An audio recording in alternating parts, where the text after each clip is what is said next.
Coming up quickly, number 2, Virginia Tech against Temple. It's a game that Virginia Tech has waited for about a year, and it's about revenge. Last year, Virginia Tech was at home, undefeated. Temple didn't have a win, and Temple pulled off one of the biggest upsets in college football history. Today, the stakes are even higher for Frank Beamer and the Hokies. You see, they're 2 games away from a shot at a national championship. And this year, whenever the Hokies have lost focus, Frank Beamer has said one word: Temple. I think they're in a better position to beat us this year than they were last year. I think their team is better. I think there's some more maturity in there. You know, I think last year's been a good teacher for us all year long, and this is to take nothing away from Temple, but you just got to get ready to play each and every week. And I think our players know that we better be ready to play this week against this Temple team. Number 2, Virginia Tech and Temple from Philadelphia, first to Gainesville, and the game day crew. Today, Virginia Tech fans will tune to WBCS, the official network of the BCS. W stands for wins. The Hokies need 2. In the national title climb, many have fallen, few remain. But Frank Beamer's Hokies are very much alive. At 9-0, Virginia Tech's run has been powered by Corey Moore. He's college football's most electric pass rusher. The Hokie defense lives on big plays.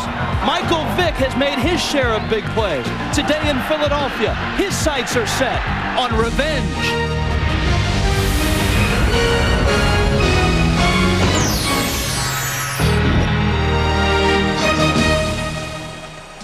Veterans Stadium in Philadelphia, this is where Virginia Tech looks for revenge and looks to take another step towards a national championship. Hi everyone, welcome to the Vet. I'm Rich Waltz. The Temple Owls have no chance to win this football game. That's what everyone said about this game and last year. And you know what? The Temple Owls didn't listen. They went into Blacksburg and pulled off maybe the biggest upset in college football history. This is a better Temple Owl team this year, Gino Torretta, and I guess the question is, can history repeat itself? History can repeat itself, but what Virginia Tech realizes is how precious these opportunities are to win the national championship. Well, if they're going to win a national championship, I think first you have to turn to their defense, because it really sets the tone for this Hokie team. And the guy that drives that bus is Corey Moore. Corey Moore is amazing. He has wide receiver speed at the defensive end position, 4.3 in the 40. He's very disruptive, and Temple has to account for him every single play. I think this Virginia Tech team is going to have to account for a Temple offense that is dramatically different from last year, better than last year. Devin Scott started in the game last year. He'll play a big role today. He will. Devin Scott has thrown 12 touchdowns in their last 14 quarters of play. He's playing very well, only as a true sophomore, so look for him to have a good game today. The Temple Owls feel this is a big opportunity. Number 2, Virginia Tech, and Temple first to the studios. Reese Davis, John McAvick.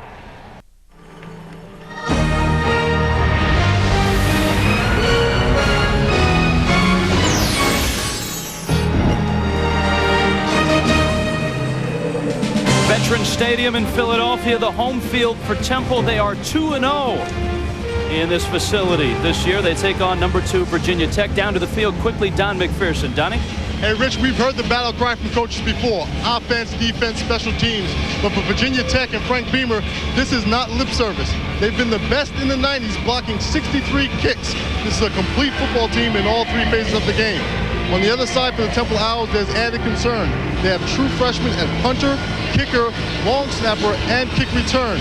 This is obviously the biggest game these young players have seen, and they're going to have to step up big against the best defensive special teams unit in the country. Thanks, Don. Jimmy Kibble, a 2-time All-Big East punter, will do the kicking.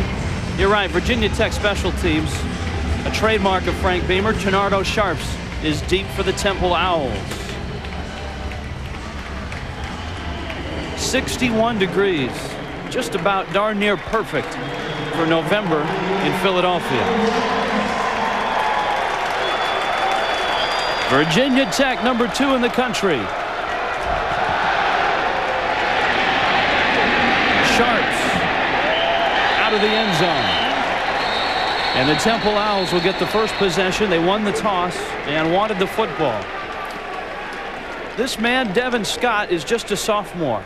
And, Gino, he's made the transition from an option quarterback to a spread passing quarterback, and he's done it quite well. He's done it quite well, and he gets better with every game. Like we said in the open, 12 touchdowns in the last 14 quarters of play. He has to have a big game for the Owls today.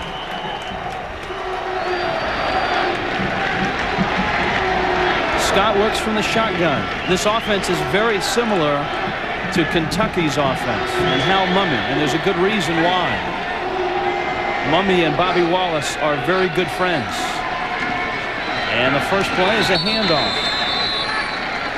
Carl Bradley makes the stop on the first carry of the day. Marcus Godfrey, the tailback. He has to have a big game for Temple. He's averaging just 31 yards per game. Their running game for Temple is not real good. The 3 receiver set, and Carlos Johnson is a guy that will go deep, and he'll get there. 40 catches, 4 touchdowns in just 6 games. Tim Leach, a good offensive lineman, but he'll be tested by Corey Moore most of the day.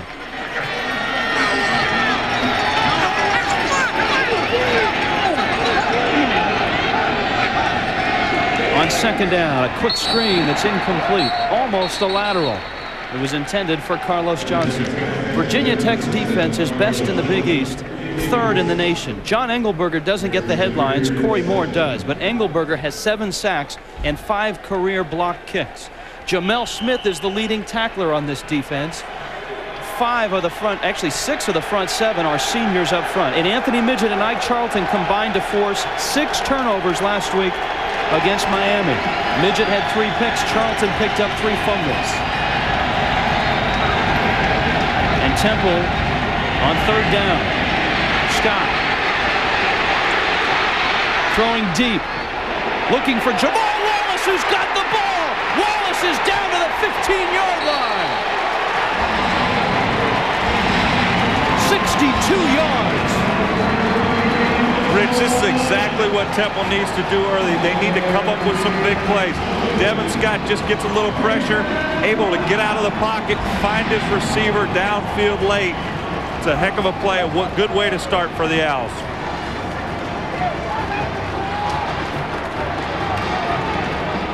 Temple not using a huddle, so the Owls hurrying things up. They've got it at the Virginia Tech 15-yard line.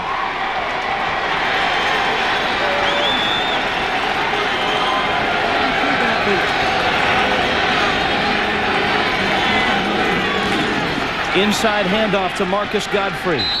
And Godfrey is inside the 15, down to the 14-yard line. Carl Bradley made the stop.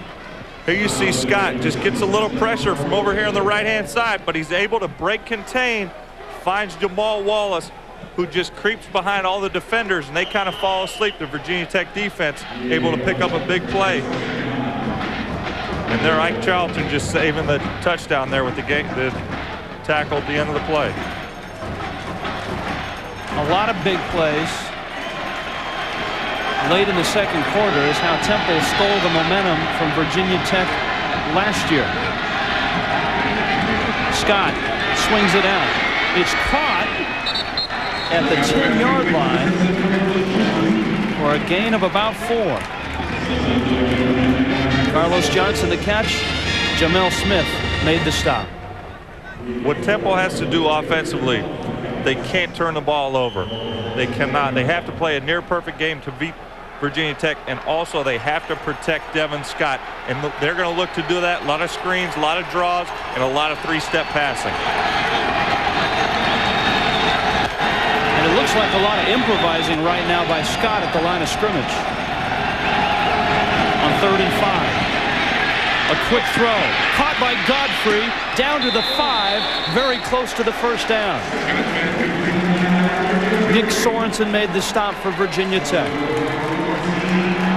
Rich, what I like early is the Temple Owls are not giving Virginia Tech any opportunity to get close to their quarterback and hit them. They're throwing the ball quick, a lot of these screens, a lot of these draws.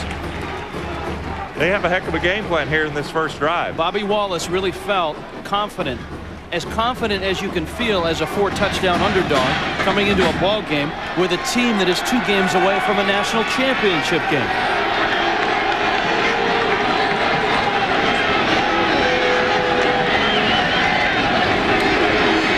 Scott scrambling.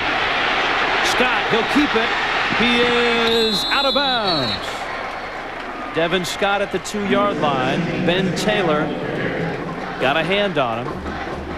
And it'll bring up second down. The Temple Owls are 2-7, but Gino, in their last 4 football games, they've played very well. They've played very well, and the big reason is Devin Scott. I think both he and Michael Vick on the other side of the football, they have that escapability where they can get outside, break contain, and still pick up a few yards on the scrambles.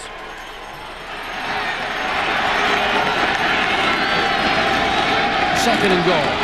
Godfrey still on his feet, and he is in for the touchdown. How about that?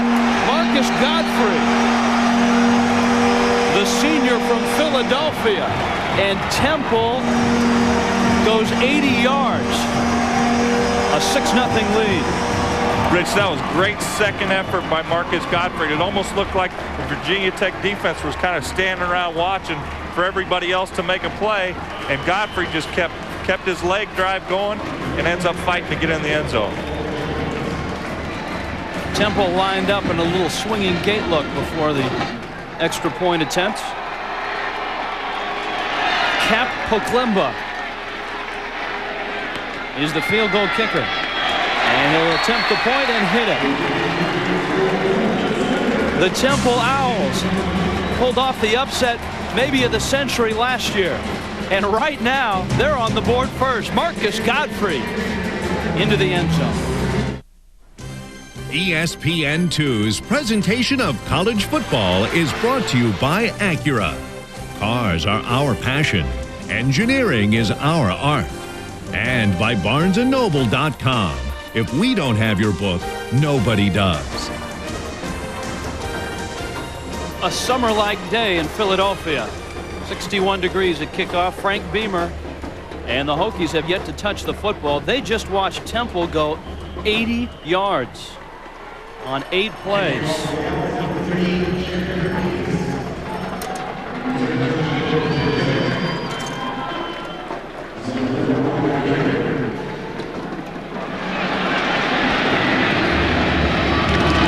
A short kickoff. And this is Jared Ferguson. Jared Ferguson out across the 45-yard line. Great field position for Virginia Tech. Just take a look here. Marcus Godfrey taking the handoff, makes one guy miss, just keeps his leg drive, able to pull 3 guys into the end zone. That's great second effort to score that touchdown. Michael Vick at the controls. The redshirt freshman has had an outstanding season. The top-rated passer in the Big East. And the Hokies are going to get the football at the 45-yard line. Temple was offsides on the kickoff. Virginia Tech declines. Rich, that's not a good way to start. They can't afford these mistakes on special teams and give Virginia Tech a short field today.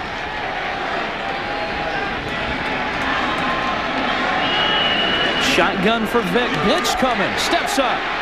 And they'll get him at the 46-yard line. It's actually a gain of a couple. Raheem Brock made the stop. The Virginia Tech offense is the best in the Big East, 434 yards per game. And Chiron Stith does it on the ground, 105 a game for the junior running back. André Davis is the guy they want to stretch the field. 26 catches, 5 touchdowns, 26 yards per catch. The leader up front is Keith Short. It's a good offensive line, and Short is the only senior. On second down, Vick again flushed out. He'll tuck it to the sidelines. Vick is loose. He's 30. Michael Vick, his 10. He will score. Touchdown, Virginia Tech. 53 yards.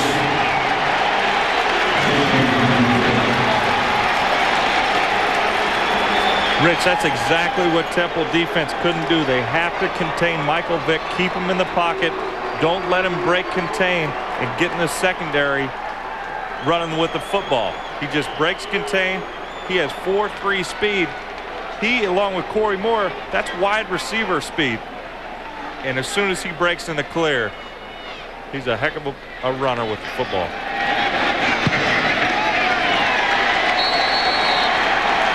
The extra point is good. Michael Vick has lived up to the hype this year. And he answers the Temple score. 53 yards. The Virginia Tech Hokies, number 2 in the country, need a win and a big win. Right now, they're tied with Temple, 7-all. 7-7. Number 2, Virginia Tech, answering in a heartbeat. Temple scored on their first drive. They went 80 yards, and then Michael Vick rambled 53, and the Hokie fans breathing a little bit better now. Frank Beamer in his 13th year at Virginia Tech, and what a run he's had. Bowl games their last 6 seasons. Jimmy Kibble puts it very, very deep. When you let Michael Vick get outside, it's real dangerous. Rich, it was a heck of a run by Michael Vick, but Virginia Tech may have got away with the holding penalty. Here you see Matt Lair on the inside. You'll see a loop, and just he takes down the offensive lineman. That to me looks like a little bit of a hold. Gives Vick the opportunity to break contain. It looked like a lot of a hold. It was a takedown, 3-point takedown. The Owls now their own 20. It's a very young Temple team. Lots of sophomores and freshmen in the skill positions. Inside handoff to Godfrey. And Godfrey with a 9-yard pickup. He's down to the 29-yard line. Michael Hawks made the stop. Just your average 2-play drive. Rich, the Temple Owls have to make Virginia Tech earn every yard. They can't allow those big plays, whether through the air or Michael Vick running the football, to have a chance in this football game.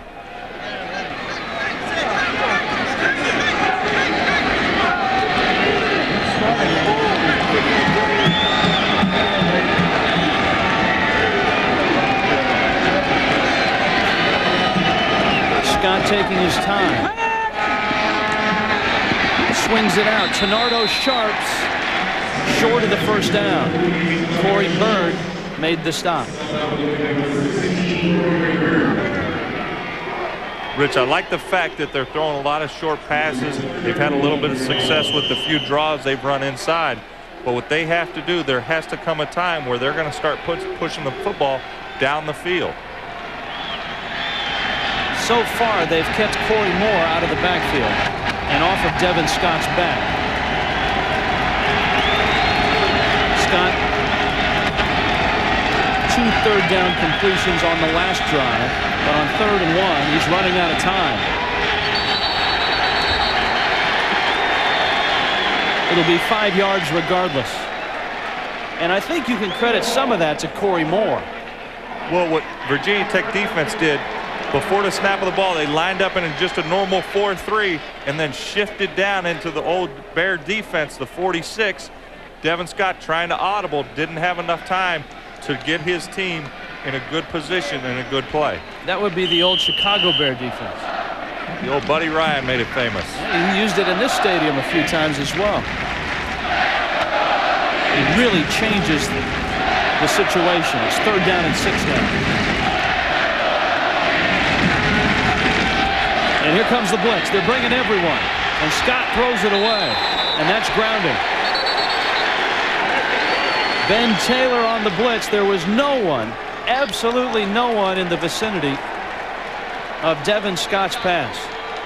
In college football, different in that respect. In the pros, you break contain. You just have to throw it at the line of scrimmage. In college football, still has to be at a player. No grounding. The penalty is loss of down, spot of the foul, 4th down. Loss of down is not the big deal. Spot of the foul is huge.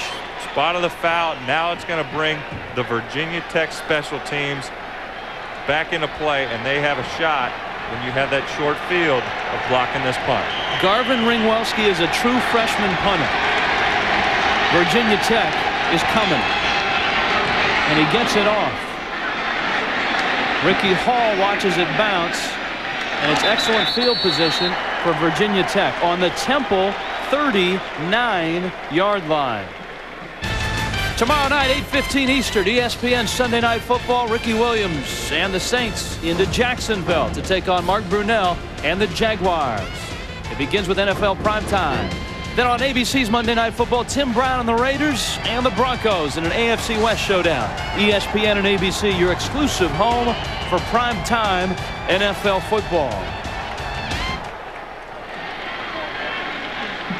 The Hokies right back to work. Stiff. Chiron Stiff inside the 30. A gain of 9. Sean Lacey made the stop. Rich, you always need a little help for your friends. Check out Jarrett Ferguson, the fullback, who opens the hole. Look at the nice block there. Gets a stalemate on Taylor Suman, the outside linebacker. Gives Stiff all kinds of room to run. 2nd and 1.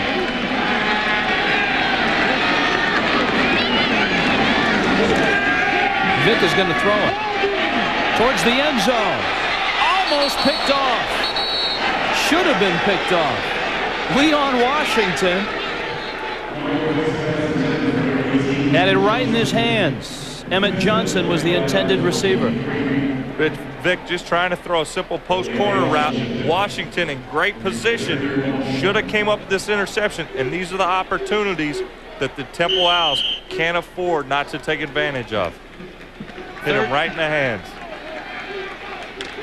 So now it's 3rd down and 1.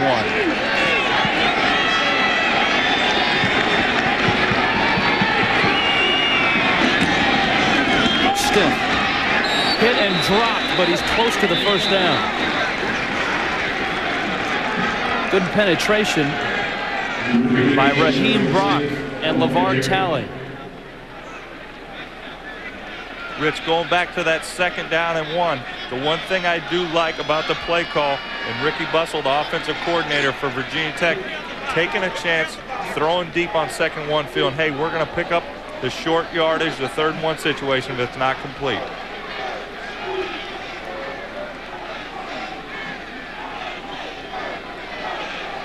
They'll stretch it.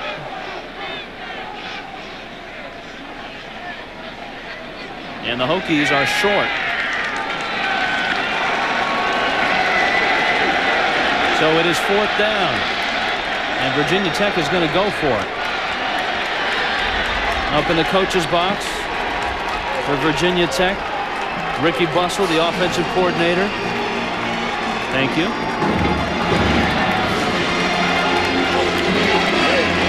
The Hokies have done a lot of things right this year, and on 4th down, they are 8 of 10. That's amazing. Vick straight ahead, he's got it as he falls forward to the 28-yard line. Nice call by Coach Bussell. Temple's defense is not bad. The strength up front, Dan Klecko, and yes, that's Joe's son. He's a good one, a true freshman, and Pepe Pichette, the senior tackle.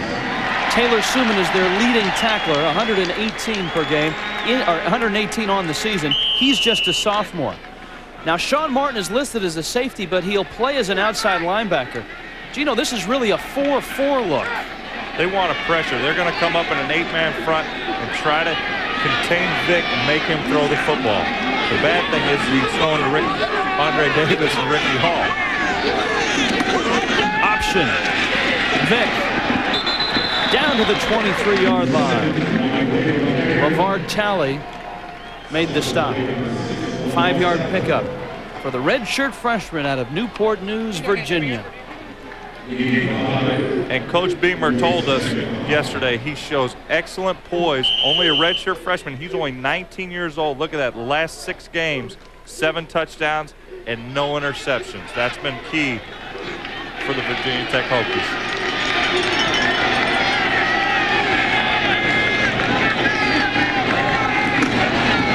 Stiff breaks through the blitz, and he's inside the 20. Right on the sticks, close to another 1st down. Raheem Brock made the stop.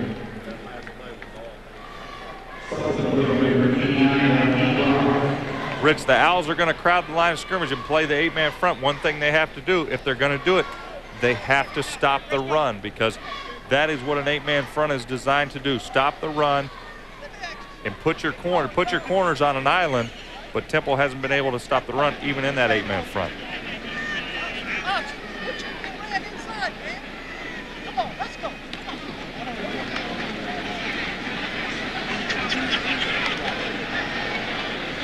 This time, the Hokies are a little bit closer, but still short.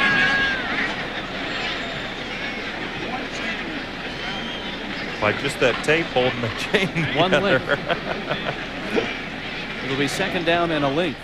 One thing Frank Beamer did for Michael Vick last year, Gino, was they took him on all the road trips. They included him in all the meetings. They made sure that he was as much of a part of the team as a redshirt quarterback could be. And Beamer has felt that has really helped him not get overwhelmed by everything. Oh, sure. Nothing's new to him. All the road trips are the same. He's gone through it. He's got a year under his belt traveling. It's helped him out tremendously. Third down and a link. And they'll go from the shotgun.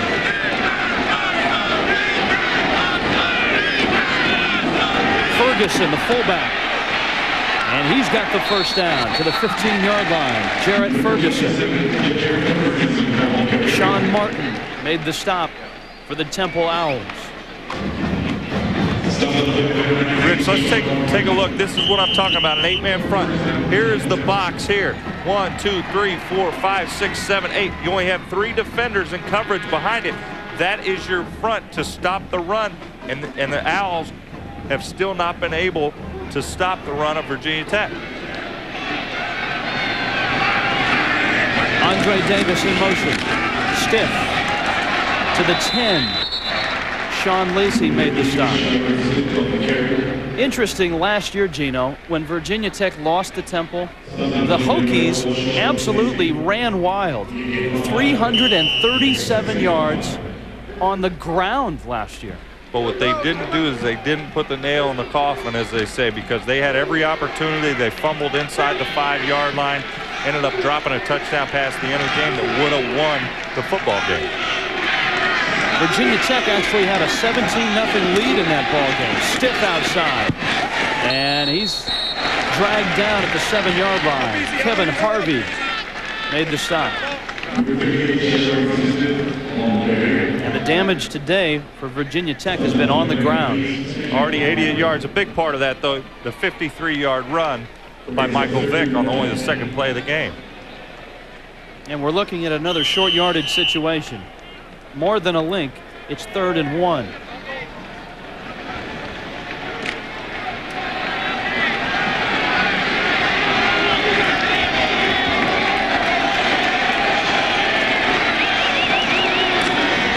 Stiff. Oh, as he popped right at the 5. Boy, you can hear that one. Keith Staples, a sophomore linebacker, along with Danny Klecko, made the stop. See Klecko on the interior just piling things up, and Suman comes in and makes a nice tackle.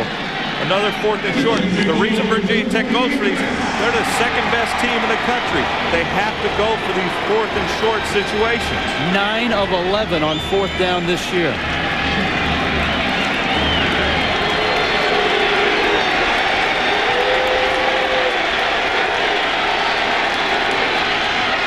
Up is Kendrick. The question is, did he get over? I don't know. I don't think so. The Owls may have held. Rich, I don't think he got over. And the defensive coordinator, Raymond Monica told us yesterday, he goes, we've had a tendency to bend, but sometimes good things happen to us in bad situations. There's one of them, 4th and short, able to hold Virginia Tech. Taylor Suman, the sophomore linebacker, part of that big stop. Here you see just penetration by the Owl front 4, and then the linebackers come in. Andre Kendrick able to hold the running back short of the first down. Look at that. That's a great, nice swarm around by the defense, just swarming the football. A dangerous spot on the field for the Temple offense. Ben Taylor, the first to get there. Jason McKee on the carry. Taylor is the only underclassman on this very good Virginia Tech defense. He's a sophomore out of Bel Air, Ohio. The rest are all seniors and a few juniors sprinkled in.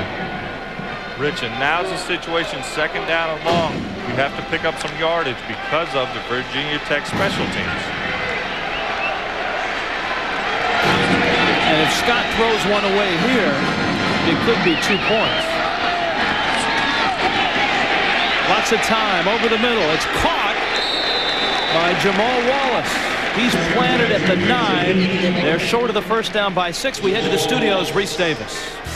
And Rich, you know that Purdue has owned the old Oaken bucket of late, trailing Indiana 7-0. Montrello fumbles, but there is Chucky Jacoby. He wants that bucket, and he recovers it. We're tied at 7. Meanwhile, at the Big House, Ohio State on the move against Michigan. Steve Belisari to Kevin Hauser.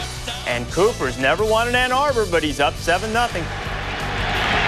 Thanks, Reese. 7-all here. 3rd and 7. Temple deep in their own end. And here comes Virginia Tech. Quick throw to the outside. Muckerson can't hold it.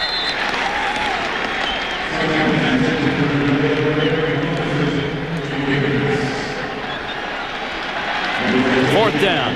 Quick wide receiver screen. Devin Scott hits Muckerson right in the hands. Like I said, opportunities when they knock these Temple Owls, they can't afford not to take advantage of them. And for the second time, Garvin Ringwelski is going to have to punt from his end zone. 32 yards on his first kick. And he wobbles this one out. A fair catch made by Ricky Hall at the 46-yard line.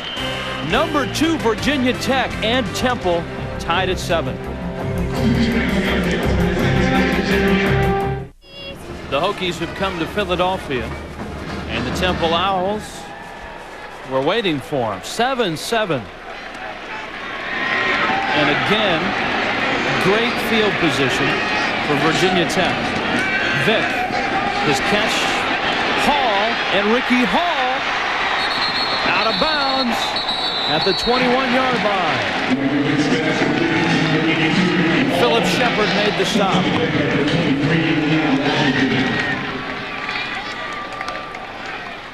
Just a nice wide receiver screen. Michael Vick, play action to Stith, hits the wide receiver. See the tackle out in front of him. That may have been another questionable holding call out there, Rich. 1st and 10. Here are the numbers we talked about. Field position, their own 47. This is Andre Kendrick. Kendrick, first and second effort, gets him to the 18-yard line and 2 yards. Tonight on ESPN and ESPN2. First, number 23, Georgia, number 16, Ole Miss at 6 Eastern. Then the Iron Bowl on ESPN. It's at 7:30 Eastern. Number 8, Alabama, has to go to Jordan-Hare to take on Auburn. And number 15, Mississippi State, will take on number 24, Arkansas, back on ESPN2. It's tonight on ESPN and ESPN2, your home for Bowl Week. Dan Klecko, true freshman.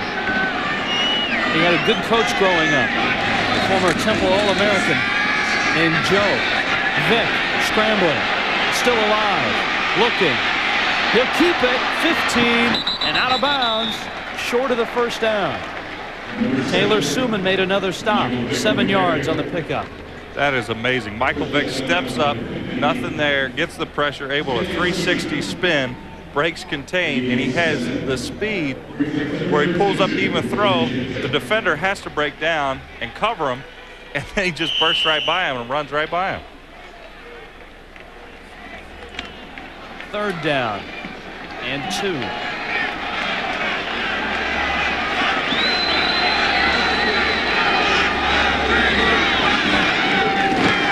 Kendrick, he's stuffed again. This may be another 4th down and short. Sean Lacey made the hit. And I think Frank Beamer has seen enough. On comes the kicking team. Shane Graham for the extra point. You don't want to get down there inside that red zone and come away without points too often. And I think in a 4th down and 2, maybe 3 situation, you have to kick this field goal.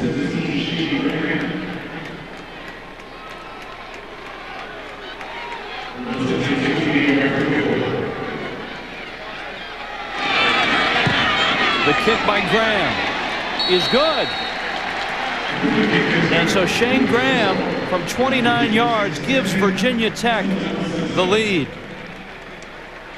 And Frank Beamer's Hokies are on top. That was only the third time all year, Gino, that they had trailed in a football game. The 7-0 lead by Temple. Well, they trailed to Miami early on last week, but boy, did they put a whooping on them at the end of the game. Let's go down below. Don McPherson. Donnie? And Rich, as can be expected, each bench is somewhat different down here on the field. The Virginia Tech sideline is very methodical. Even with the fourth down plays and the big plays by Vick, they don't get too excited. They know in order to get a national championship, they're going to have to play 4 quarters and play 4-down football. On the other side, Temple, with every big play, the emotion is running high, and the more they hang around this football game and able to stop them on 4th down, they're going to get a little bit of momentum. Johnny, yesterday when we talked to Frank Beamer, he was worried about emotion playing in this stadium, which obviously is not full, wasn't it? He's exactly right, and there is not a lot of noise down here on the field if you're a Temple fan or a Temple ball player. But on their sideline, that's where the noise was, and that's where the enthusiasm was. When they were going in for their score, their players were chanting as if they were fans in the stands. Bernardo Sharps on one knee. They'll bring it out to the 20-yard line. And Temple has yet to return a kick yet today. Jimmy Kibble makes sure of that by putting it deep in the end zone. Enter Devin Scott. All right, Gino, let's grade out this Temple offense so far. They've hit the big play. They had that 80-yard drive. What have they done since then? Well, I think they've been forced into some bad situations inside their own 10-yard line. That shrinks your playbook some. So I think now let's see if they can sustain another big drive like they did on their first drive. Inside screen. Wow. Carlos Johnson hammered by Corey Bird. It's a loss of 4. Corey Bird was not biting on that fake draw wide receiver screen one bit. He came right up and just made a nice little hit. Final seconds of the first quarter.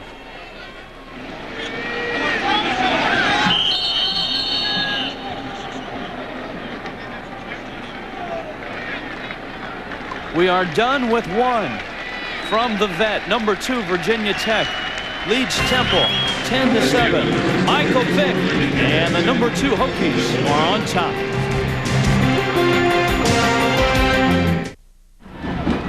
The vet in Philadelphia. Temple with the football. Number 2 Virginia Tech up 10-7.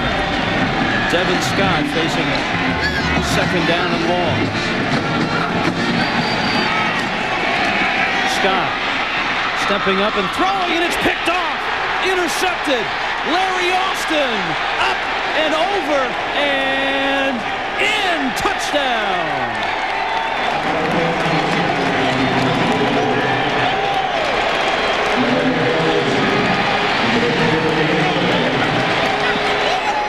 The 7th defensive touchdown this year.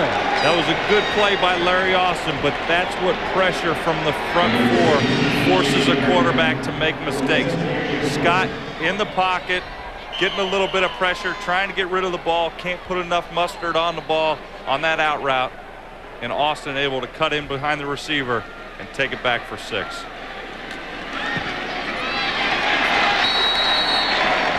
Extra point good. And the Virginia Tech defense has scored a touchdown. What else is new? Since Frank Beamer's been around, 57 defense and special teams touchdowns. As I mentioned, that's the 7th touchdown that this defense has scored this year. You see Scott sitting in his shotgun, takes a snap. Look at the pressure. That pocket just collapses on him. He tries to just throw it out there, can't get enough on it. And Austin able to undercut the receiver and take it back for 6 points. He looked like Steve Austin going into the end zone.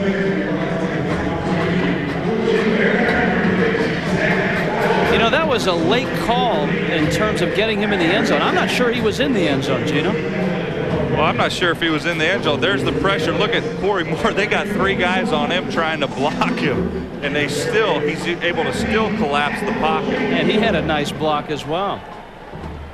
And that's what Virginia Tech, why they are right now the second best team in the country as far as the polls go, because they're going to score on offense, they're going to score on defense, and they're going to score on special teams. And when their offense has struggled, their defense always seems to have a big game, produce a couple of scores. And Rich, always the national championship team at the end of the year tends to have the best defense in the country. And Virginia Tech ranked second in scoring. They're only giving up 10.6 points per game. Jimmy Kibble. This time Tenardo Sharps will get a chance at a return. And Sharps out to the 32-yard line. Derek Piniella made the stop. Good work, Derek. That's loose kid. Let's head to the studios and Reese Davis. And Rich, you know, this might be my favorite cut-in of the year. Miami and Rutgers and number 34. Jarrett Payton, and boy, wouldn't his late father be proud of this great run. Jarrett Payton, a freshman, scoring his first career touchdown, now wearing his dad's old number, and Miami's on top of Rutgers 17-0. Thanks, Reese. Temple with a football. This is their best field position all day to start a drive, and they go nowhere on first down. Well, another dad is very proud of his son, Derek Piniella, son of Seattle Mariner manager Luke Piniella. He's a sophomore. Every time I see Derek, he's gained another 10 or 15 pounds. He came to the program, I think, as a fullback. Then he moved to linebacker. Now he's a defensive end, and he's a big part of the special teams for Virginia Tech, which is saying something, the way they play on special teams. Another quick screen to Sean Dillard, and he's out across the 30 to the 31-yard line. Chris Cyrus made the stop.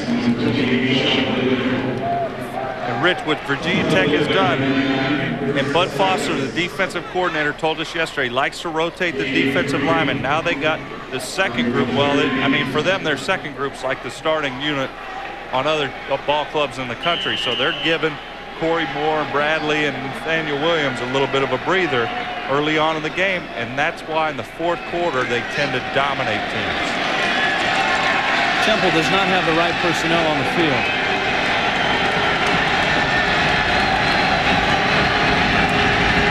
And in the ball game at quarterback now is Kevin Harvey. Harvey just into the ball game. He was the starting quarterback last year. He's the starting cornerback on the defense. He was shifted to defense last year, and it has 4 interceptions on the season as the starting cornerback. And he's headed back off the field. The element of surprise was lost, so to speak, with the penalty. And so Devin Scott is back.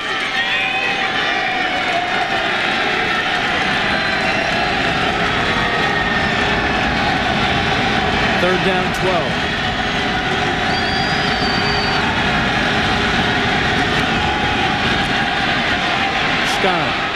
Looking, throwing, and a great catch in traffic.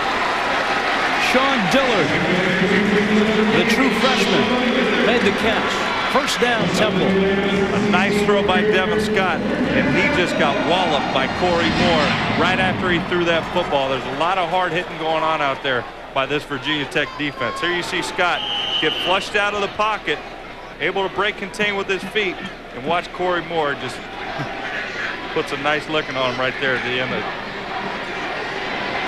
See Dillard goes up, gets his legs taken out for him by Corey Burton. Temple keeps it on the ground. Jason McKee, the sophomore, who had a big touchdown run in the win in Blacksburg last year. 17-7. Virginia Tech on top. Temple scored first. Tim Leach, the big offensive lineman, has lost his lid. And Temple showing a little signs of life here on a nice little drive. They moved the ball with some success here in this drive. Leach's helmet broken. Hard keeping a helmet on that guy.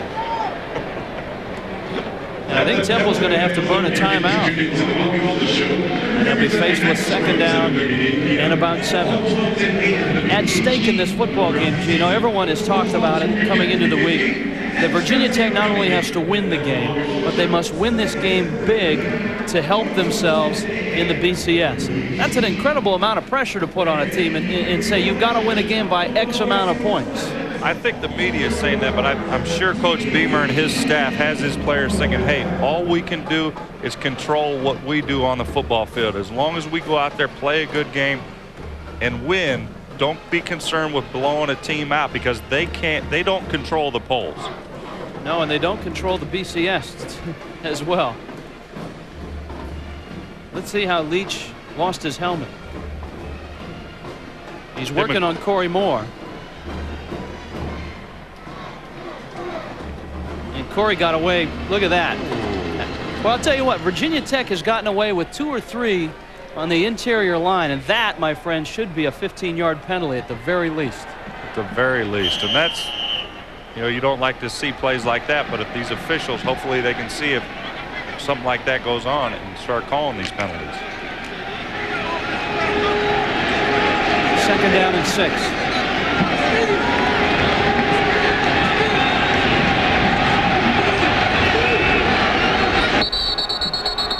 Whistle and movement. There were 3 seconds left on the play clock. Dead ball. False start. And Temple moved. 5-yard penalty. Replay, 2nd down.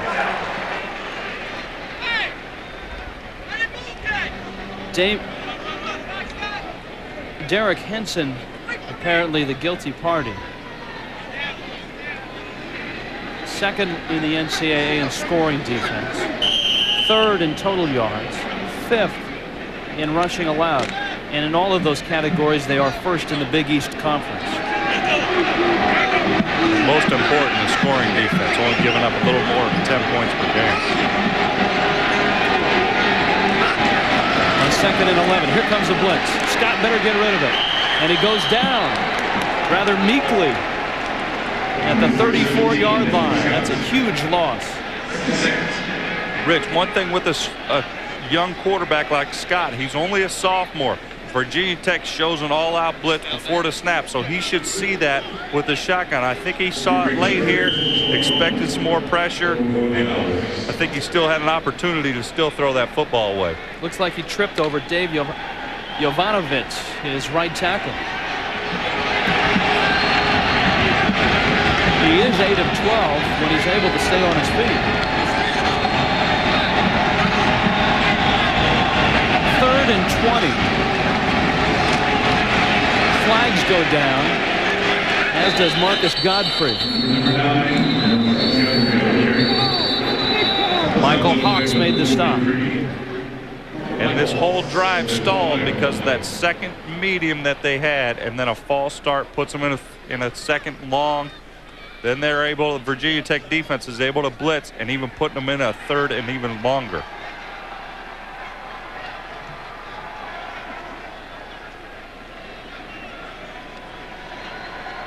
There's a look at Tim Leach, who is still not back in the ballgame. They still haven't fixed his helmet. It doesn't seem quite fair, does it, Gino? Virginia Tech's offside, so, and another penalty on Temple, so they'll replay the down. Moore ripped Leach's helmet off and apparently broke it. Well, I'm sure those little buckles that hold the face mask off, Moore may have broke one of those when he pulled Leach's helmet off. That or the chin strap on his helmet.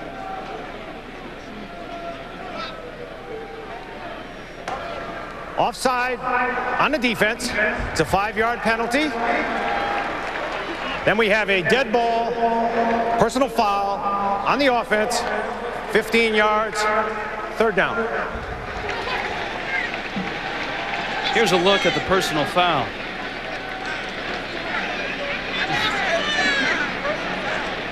And so Temple gets flagged. Theo Ross doing the pushing. Moore's helmet stayed on. Leach is back in the ballgame. His helmet is fixed.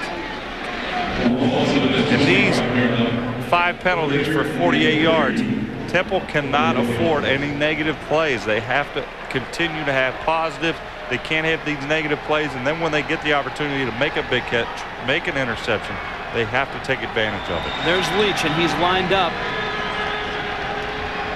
across from Moore on this 3rd down and 30. This Temple drive is moving backwards in a hurry.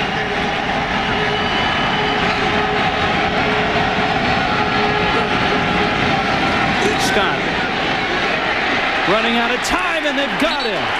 Nathaniel Williams. Let's go to the studios and Reese Davis. Reese? Rich, you know, the ACC struggling to try to fill all its bowl spots. Maryland trying to get eligible against Virginia. This is Dan Ellis. Look at his soft hands by Billy Baber, the tight end. Touchdown, Virginia. They're up 17-10 in the second. Thanks, Reese. Temple just lost 30 yards on that last drive. And Virginia Tech is going to have to take a timeout. Frank Beamer's not real happy about it. Against Virginia Tech, Gino, you have to be able to, if not win the field position game, at least keep it even. And right now, Temple is losing on the scoreboard and in the field position game. ESPN2's presentation of college football is brought to you by Oldsmobile and your local Oldsmobile dealers. And by Circuit City. Answers in every department, low prices all over the store. Veterans Stadium, the Eagles and the Colts will play here tomorrow. Right now it's Virginia Tech and Temple. And Ringwelski gets this one away, and a good kick, though not a good bounce for the Owls. And Virginia Tech will have it at their own 46-yard line. 39 yards on the punt from Garvin Ringwelski. Later today on ABC, college football, number 13 Penn State will try to bounce back against number 14 Michigan State. UCLA will try to make it 9 in a row over the Trojans. That's at 3:30 Eastern and 12:30 Pacific today on ABC. Check your local listings for the games in your area. Make sure you can see them by ordering ESPN Game Plan on pay-per-view. Virginia Tech, a 10-point lead with the football. Chiron Stiff around the left side, and Chiron Stiff is inside the 40 and down to the 35-yard line. And he came a hair away from breaking that one. 18 yards on the pickup. And the reason he picked up so many yards, Temple gets caught in a blitz there. The Virginia Tech front line able to give Stiff a crease, and there you see in a blitz, you make that one guy miss, and it turns into a big play.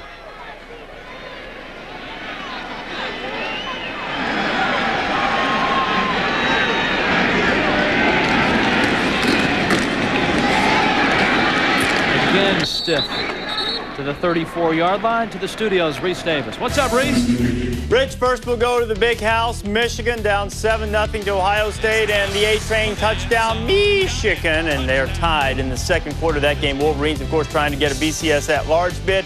Antoine Randall, touchdown pass, a touchdown run, and the Hoosiers lead the battle for the bucket. How about those Hoosiers? Virginia Tech 117-2 now on the rushing yards. Second down, lots of time. Vick over the middle, picked off, intercepted down at the 4-yard line. Kevin Harvey now has 5 interceptions this year. And Vick trying to get the ball to André Davis on a post, late down the middle. He had Harvey beat. All he has to do, Vick has all the time in the world. The offensive line is playing great for Virginia Tech.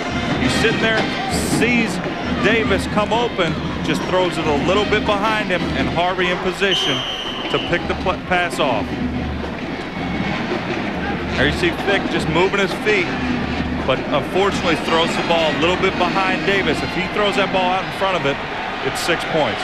Mac DeVito is the new quarterback for Temple. And the Owls bust one across the 10. Marcus Godfrey.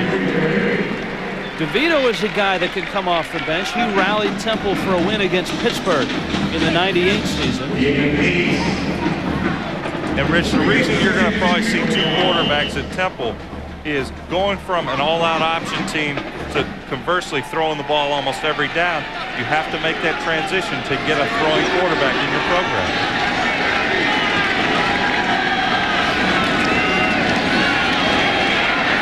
Godfrey again.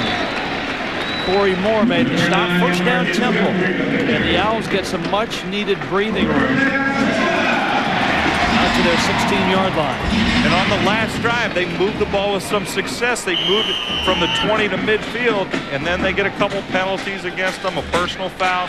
They lose 30 yards. That's what the Owls, they can't afford to do that on offense.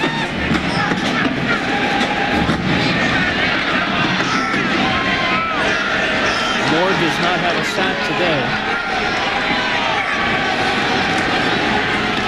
Godfrey. Oh! Clobbered at the 13-yard line. Chris Cyrus, the first to get there, along with Jake Housewright. Here's a look at Cyrus, the senior out of Rushburg, Virginia. Tell you what, that play shows exactly the kind of speed that Virginia Tech defense as a whole has. Just takes the play action, the draw, and the Tech defense just swarms Godfrey on that outside, doesn't let him break contain.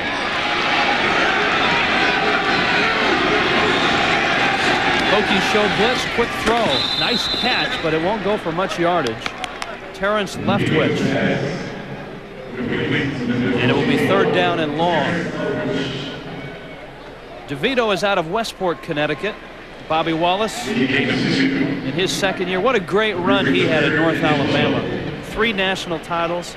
He was voted the NCAA Division II Coach of the Century. Actually, the quarter century. But that's still impressive. Very impressive. Very impressive. I'm sure with time he will have some success here at Temple.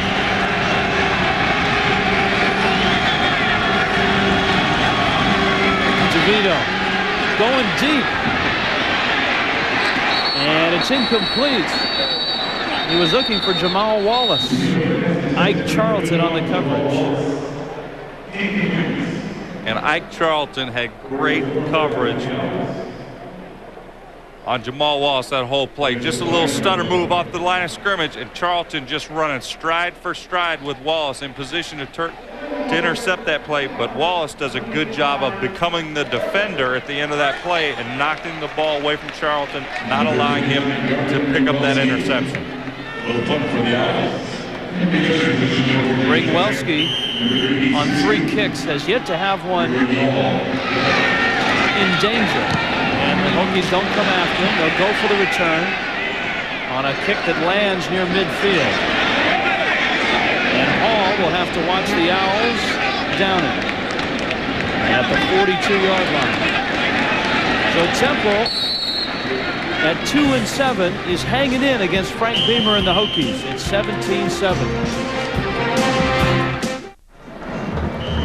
Virginia Tech is number 2 in the country, and Temple is not.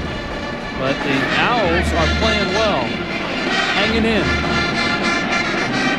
Michael Vick and the Hokies get it at their own 41-yard line. Option. They'll pitch it. It's Kendrick, and Kendrick is inside the 40 and out of bounds. No flags. Sean Martin made the stop, 20 yards on the pickup. Rich, that was a good play, but that looked like Plecko broke free and had a chance. It almost looked to me like a holding. Again, critical holding call or non-call against Virginia Tech, able to turn that play that could have been a negative into a positive for them. Andre Kendrick and Chiron Stiff rotating at the tailback spot. So far, they're racking up big yardage.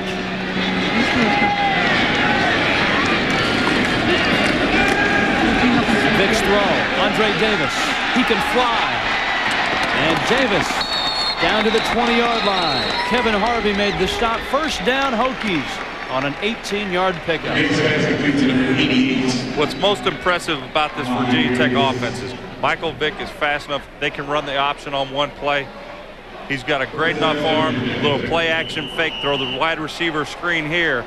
And you got André Davis averaging over 25 yards a catch, who has the speed to break a game wide open. Bobby Wallace is trying to prevent that right now. Vick. Scrambling. Got him. It's Klecko. Danny Klecko with his 7th sack. The true freshman. Klecko has been around the quarterback this whole game. He just hasn't gotten to him in enough time. That's because Vick has that speed. But here you see just fighting and fighting and fighting. Ends up coming free and getting to Vick. A 12-yard loss. He's been around the game all of his life. His father played here at Temple, and of course went on to star in the NFL. Quarterback draw. Vick makes one miss, and he's inside the 20. He'll pick up about 14 yards. Keith Staples made the stop. He'll bring up 3rd down. You see the quarterback draw. See Klecko fighting through. Questionable 3-point takedown. Yeah, I tell you what, they're getting Virginia Tech. I mean, they're playing well, but I think they're getting away with some holding penalties here. Very critical holding penalties. Vick for the end zone for Davis. It is caught and picked off. Harvey got another one. His 2nd of the ball game. And the Owls hold again.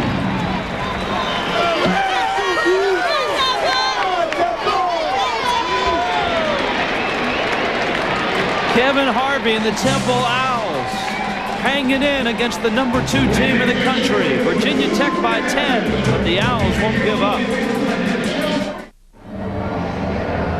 Kevin Harvey with his 2nd interception, and Temple has forced another Virginia Tech turnover. The problem for Temple, though, is when they force the turnover, they're usually backed up to their end zone. And they've been in bad field position for the entire football game. And Rich, one thing I think that shows is the youngness of Michael Vick as a redshirt freshman quarterback, being somewhat lackadaisical on that last throw. Movement and flags.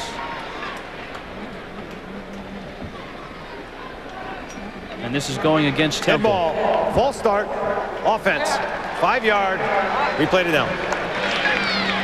Here you'll see on the interception, Vick has all the time in the world, just kind of lackadaisical, doesn't really step into that throw, underthrows his wide receiver, and gives Harvey a chance to pick the play off. There you see, I mean, he realizes what he did, but he's only a freshman. We got to realize that he's only 19 years old out there leading one of the best teams in the country. Temple right now, there's some discussion with the officials. I think Temple felt that they moved while Virginia Tech was across the line of scrimmage.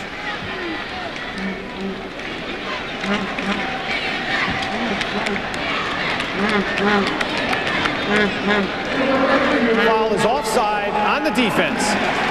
After further review, and it's a 5-yard mark off against Frank Beamer. And that play somewhat made popular in the NFL by Derek Thomas from Kansas City with the noise and trying to fake like you're going to rush. It pulls the offensive lineman out of his stance into an offsides call.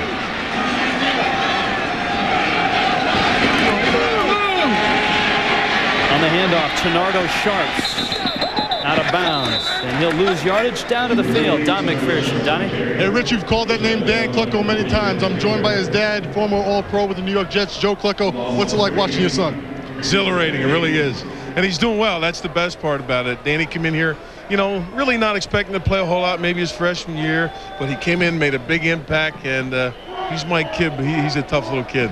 You played here yourself at Temple. You watch this program. When we talk to the coaches, they talk about Danny having that leverage. Reminds me a lot of the leverage that you had playing on the inside. Do you find yourself coaching him up to play the game? Well, I don't want to say anything, but I think he had a pretty good teacher. You know what I mean? Danny does what he's told. And, you know, I see Danny do things that big-time ball players play. Guys that really know what they're doing, and Danny plays like that. And he executes it. So, you know, as far as from the execution part, the skill part, he's got it. What about this Temple program? You see Coach Wallace come in here, he starts to turn things around. What's your impressions of the program? Well, the biggest thing about why Danny came here, really, and I left a lot of the decision to him, you know, he asked me a lot of questions, but was going to good people. And Bobby Wallace is what I call good people. Comes with a winning tradition, comes with a lot of good baggage, you know, and he has an idea on what he wants. Temple's now putting together a whole lot of things behind him. New complex for the football team and everything. So they have a lot to look forward to the program. Thanks a lot, Joe. Good to see you again. Pleasure. They have a 3rd and 7 to look forward to here. The pass is completed. Joe Camus, the tight end, with the catch, but he's going to be short of the first down. Jake Housewright made the stop. And Temple will be forced to kick. Just short of the 30-yard line. 4th down and about a yard.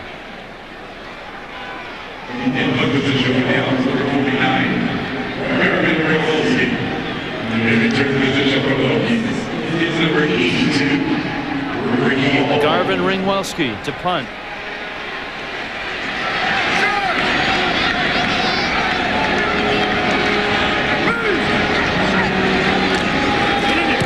Virginia Tech came after him, and the true freshman got it off. Ricky Hall. And he's swallowed up at the 34-yard line. The Temple Owls with Joe's kid doing quite well. The Temple Owls against number 2 Virginia Tech. 17-7, Hokies on top. The Owl against the Gobbler. Worst field position of the day for Virginia Tech. And Stith is hammered. Pepe Pichette made the stop, the senior out of Florence, New Jersey. Tomorrow at 12:30 Eastern on ESPN, the NASCAR Winston Cup Series finale. It's the Napa 500 from the Atlanta Motor Speedway. Dale Jarrett has already won the series championship. Jeff Gordon trying to defend his Napa 500 title. It begins at 11:30 a.m. with NASCAR Today on ESPN2. 2nd down 10. Vick to the sideline, got it. André Davis escapes. He can fly. He will score. Touchdown, Virginia Tech.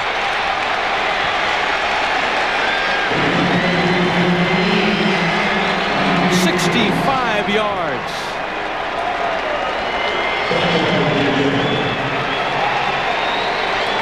And André Davis shows us that power and speed that he has, able to fight off a tackle there after he makes the catch and just outraces everybody to the end zone.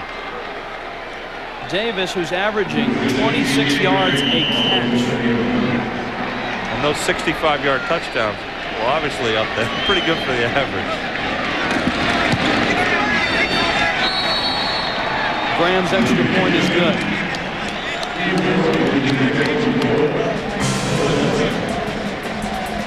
Michael Vick to André Davis. Number 2 Virginia Tech trying to pull away from the Temple Owls. They're up 24-7.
This was an interesting week for Frank Beamer and his Hokies. They were preparing for a team that was 2-7, a team that had struggled mightily over the last few years, but it was a team that somehow found a way to beat Virginia Tech and ruin their perfect season last year.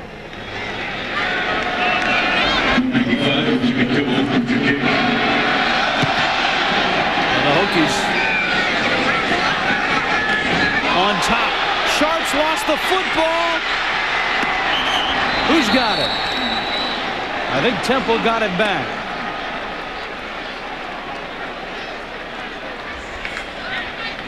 Kyron Johnson on the bottom of the pile with the loose ball. Rich, Temple was able to upset Virginia Tech last year, but this late in the season, here you see the Owls fighting for it and Kyron Johnson coming up with it. But this late in the season, they realize what's on the line with the national championship in the balance. Mac DeVito still in at quarterback. Little swing pass. And Marcus Godfrey out to the 20-yard line. To the studios, Reese Davis. And Rich, coming up at halftime, we're going to take you down to Gainesville, just about 2 hours away from kickoff down there now. And John Makovic also weighs in on what Steve Spurrier's biggest obstacle might be. We'll update you on all of the rivalry games on Rivalry Saturday and try to lend some perspective to the BCS, as well as those just trying to get bowl eligible. All of that coming up at the half. All right, thanks, Reese. At the Vet, Temple played well early in this one, but they are fading fast.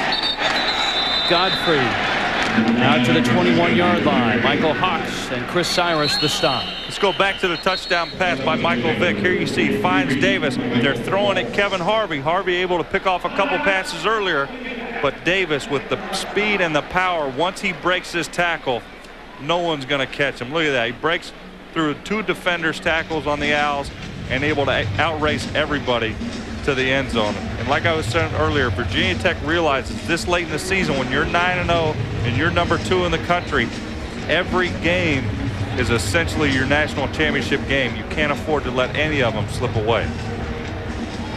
And maybe every point today will help you in the Bowl Championship Series standings, because when the computers start figuring in your margin of victory, Virginia Tech needs all the help they can get, because the team that's right on their tail, Nebraska, has 2 more games left. Nebraska's at Colorado, and then they've got Texas. Nebraska's strength of schedule is much, much better than Virginia Tech's, and that is helping them in this BCS standings, because obviously Nebraska has a loss, Virginia Tech doesn't. And if Nebraska wins out and Virginia Tech wins out, there might be a lot of disappointed Hokie fans. That one's picked off. Michael Hawks with the interception. DeVito threw it right to him. And Virginia Tech is on quite a roll right now.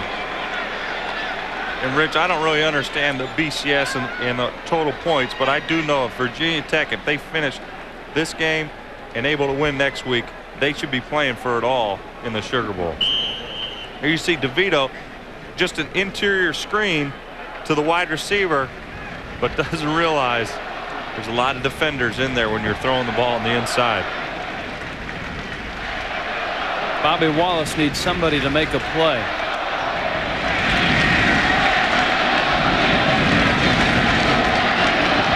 Hokies trying to finish the half with a flourish. Vick will keep it. And he runs right into Calvin Wilkinson and Dan Klecko.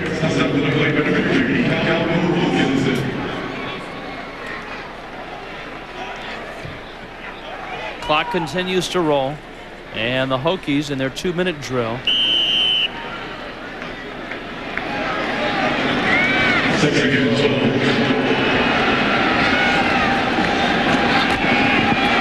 Vick, this one caught Emmett Johnson short of the first down, so the clock will continue to roll until Vick stops it with a timeout.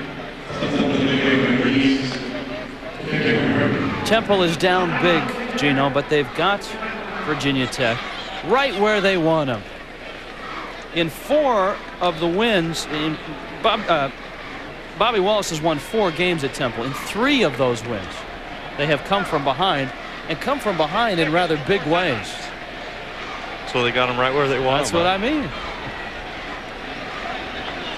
Maybe not. Well, I think this is a little bit different ball club. I think when you're facing a Virginia Tech team that is tops in all three of their phases, offense, defense, and special teams, it's very, very tough to win and to beat them. You don't want to get down, and I think Temple's made a few mistakes, gotten themselves in, had some penalties called against them. Those are things they can't afford. Stay with us at halftime, the Buick halftime report with Reese Davis and the coach, John Makovic. The Temple Owls appearing on national television, they tell us, for the first time since the 1979 Garden State Bowl, in which they beat the California Golden Bears. Was Joe Klecko playing here then? No. I think Joe was out in the early to mid-70s. But hey, his son's here, and Dan's playing very well today. He's had a great year. Quarterback draw. Vick is caught, and he's short of the first down. He lost the football. Temple thinks they have it. Virginia Tech has got to hustle to get the field goal unit on.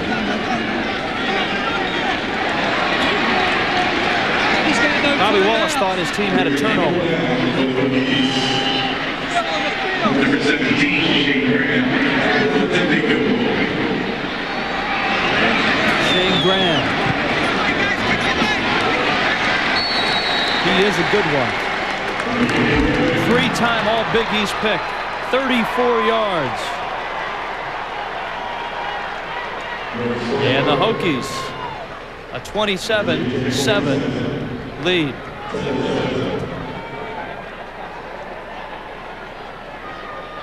Let's take a look at that last play. This is exactly what the Owls were talking about. They thought they had a fumble here by Michael Vick. Oh, they did. The ball came out before his knee was down.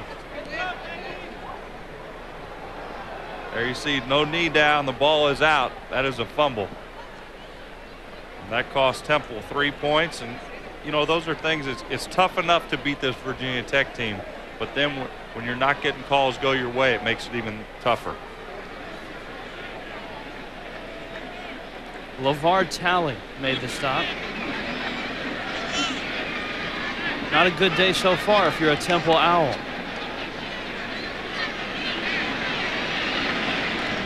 At 27-7.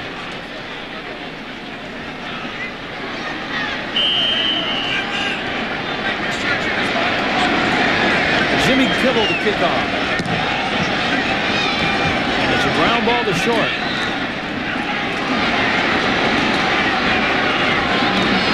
Taken there by Kyron Johnson.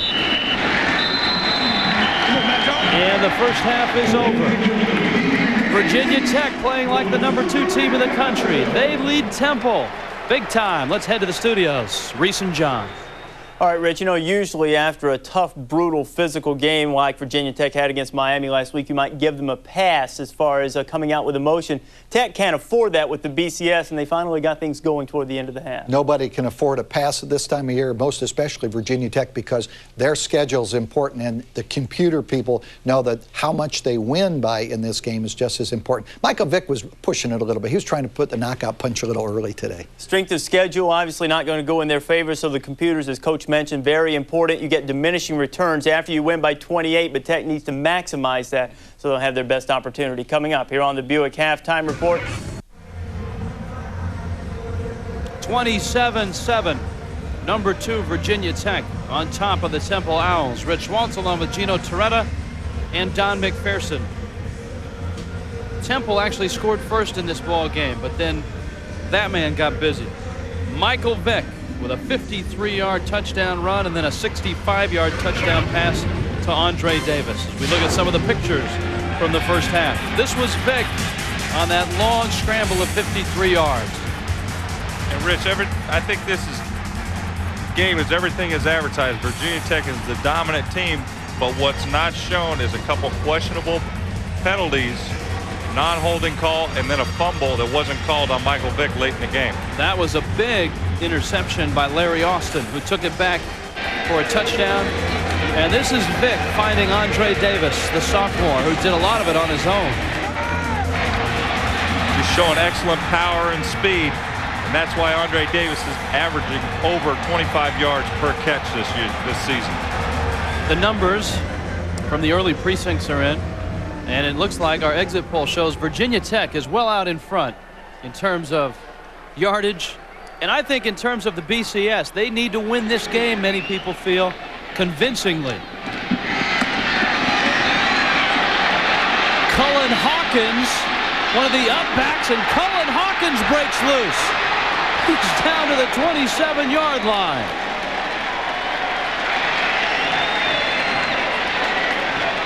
Randy Washington made the stop. 58 yards on the return by Cullen Hawkins. When's the last time you saw an upback take one almost to the house, so to speak? Well, I'm sure the Owls were trying to avoid a long return, try to pin Hawkins down on a short kick.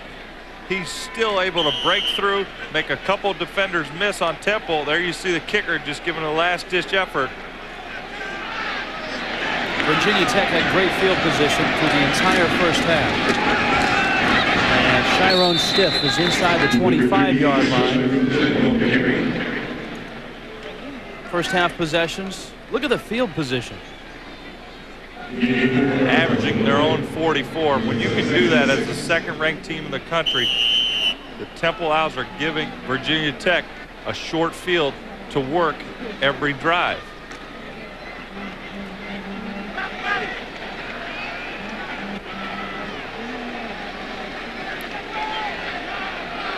Two interceptions, along with a touchdown pass for Vick.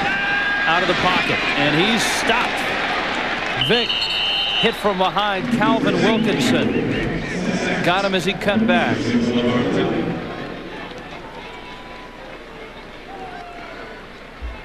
And Rich, watching that first half, it's not that Virginia Tech is just dominating this game on offense. I think they got a score by the defense. They're getting contributions from all phases of their team.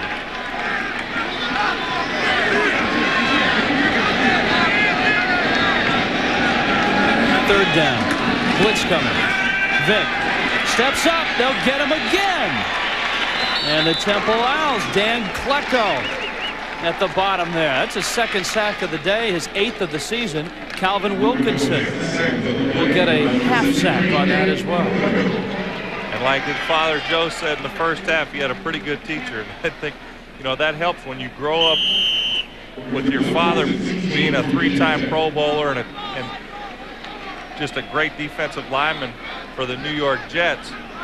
He's been coached by the best that Joe's had, and Joe's able to pass that information along to his son.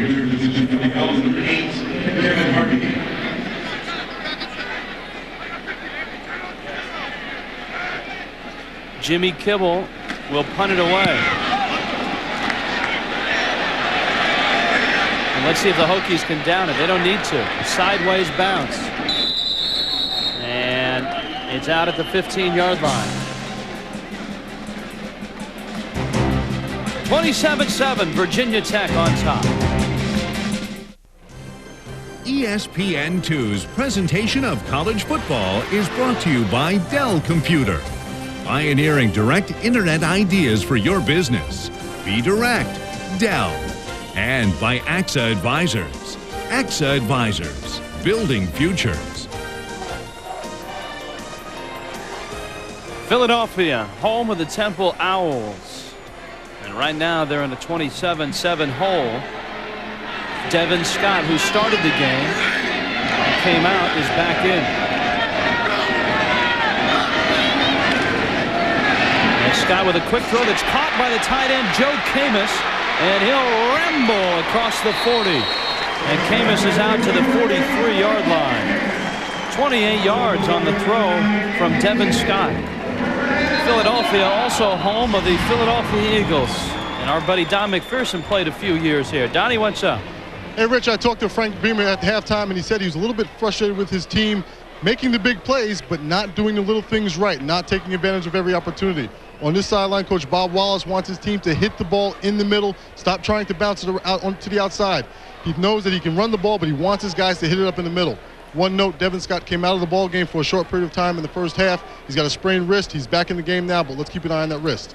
Hey, Donnie, while you're down there, and we see Bobby Wallace right now, the transformation that this program is undergoing right now, they're building a huge football complex on campus, and the next piece of the puzzle might be a new stadium in Philadelphia. They're talking about replacing the Vet, the Phillies getting a new stadium, and the Eagles getting a stadium, quite possibly that the Temple would share one. What do you know about the situation? You're a Philly guy.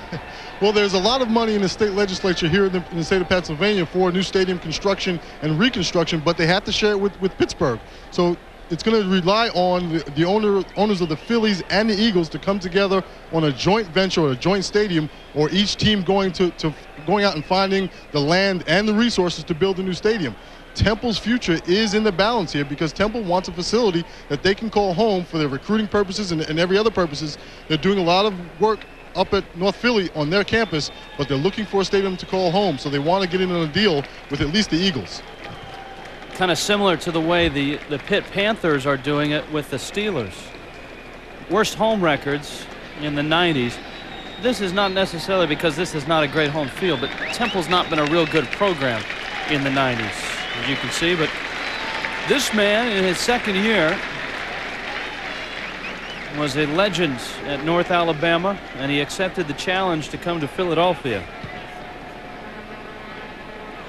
Many people feel he's made progress, not by leaps and bounds, which is hard to do at this place, but he's starting back on that road little by little.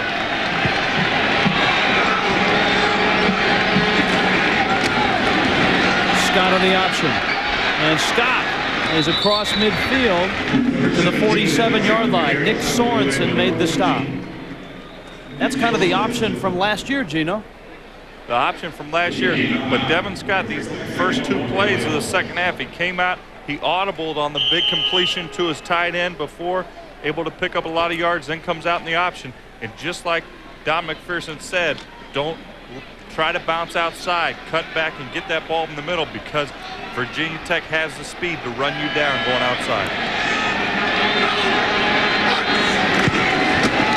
McKee on the inside handoff. And he's down to the 42-yard line. Ben Taylor and Nick Sorensen made the stop for Virginia Tech. Last year when these two teams played, Nick Sorensen, who is the safety today, was the starting quarterback for Virginia Tech. Al Clark was hurt, along with Dave Meyer, and Sorensen had to play quarterback last year. Very versatile guy, but he's found a home at the free safety spot.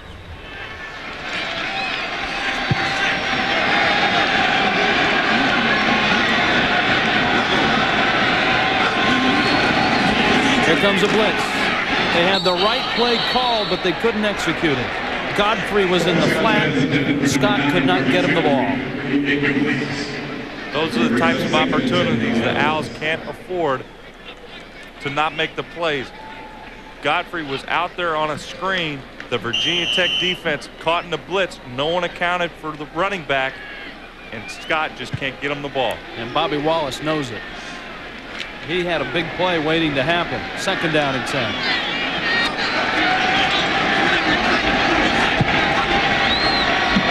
Corey Moore, so fast off the end. He may have been a little too fast. Good anticipation by our director, John Del Vecchio.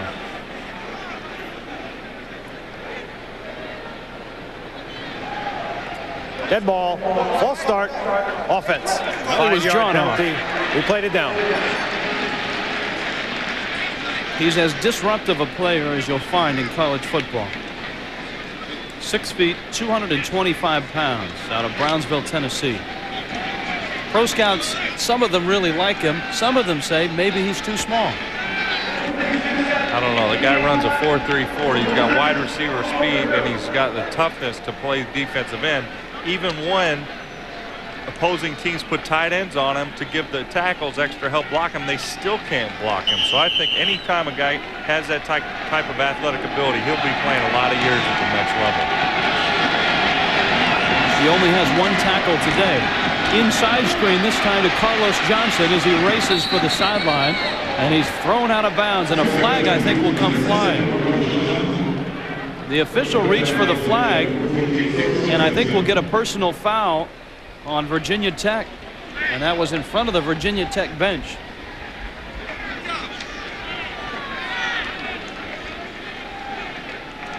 Well, the Temple players were indicating a personal foul, but no flag.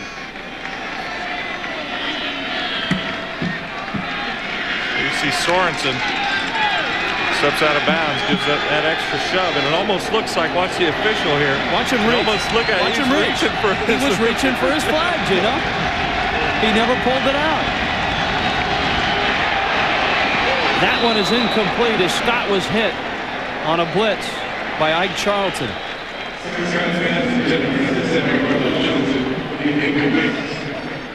Sorensen just comes free right through the middle. They come with a safety blitz, and he just puts a wallop on Devin Scott, so he can't deliver the ball accurately.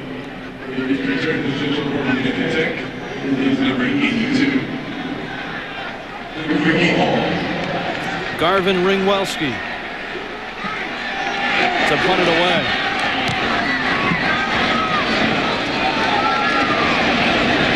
And it's into the end zone. They'll bring it out to the 20. So Virginia Tech will get the football. The Hokies on top, 27-7. Here's another look at that hit by Nick Sorensen on Carlos Johnson. We saw the official reaching for the flag on that last replay, and he actually went and got it. Let's take a look. We only saw him reaching, but look at this. He actually takes the flag out of his pocket and puts it on the ground. That's as good as throwing it. How don't you, if you take it out of your pocket, that's a 15-yard penalty. Maybe on further review, his partner felt it wasn't a late hit.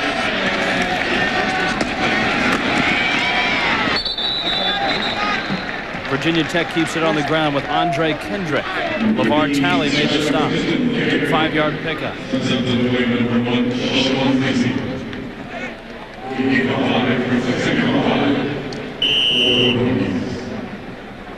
Temple defense has been called upon an awful lot today.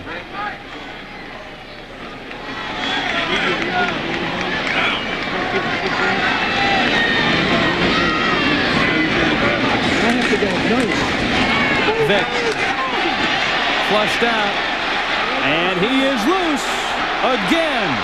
Midfield. Vick, he's made go! He will! Touchdown, Michael Vick! 75 yards!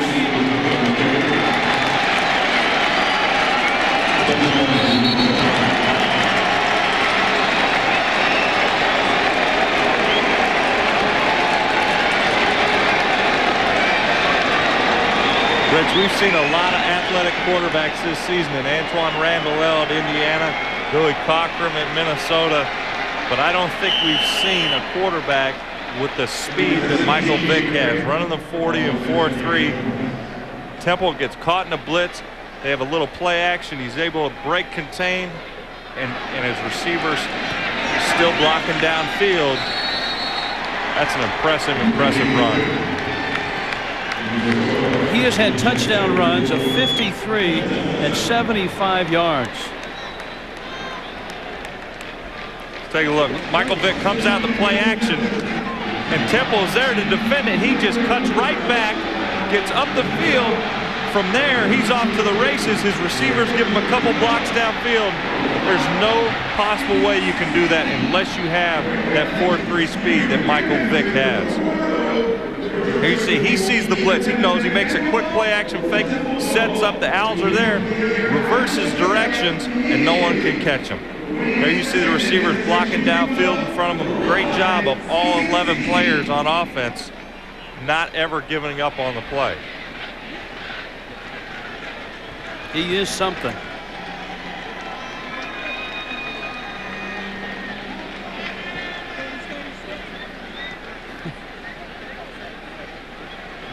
What does the coach in the box tell a quarterback after he runs 75 yards like that? You had a guy, throw the ball had a guy away open. But you had everybody covered. Why didn't you just throw it away instead of run for 75 and a touchdown? Sharps goes to a knee, out to the 20. Ricky Bussell, the offensive coordinator for Virginia Tech. Let's see, you had Hall open, you had Davis open, but you know what? That's okay. I think Temple did a great job of defending the receivers. They had everybody covered downfield.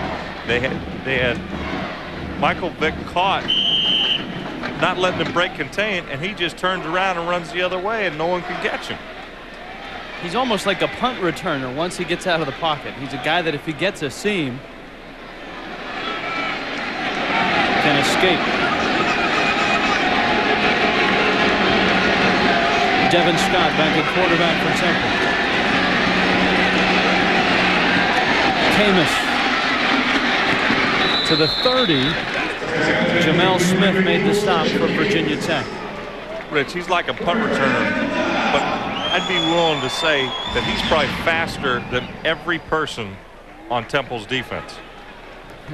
I would think so. There's not many players in college football that run a 4.33 40.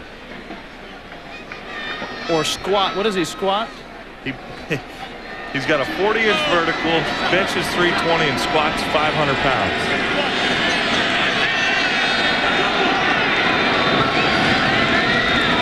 Scott to the sidelines, and it's caught by Muckerson, and Muckerson is knocked out of bounds at the 41. You can read about all the vitals of Michael Vick in this week's issue of ESPN, the magazine. The Whiz Kid, the redshirt freshman of Virginia Tech. He's going to be throwing for a lot of years here. He's got 3 more years after this one at Virginia Tech. 11th longest in Virginia Tech history.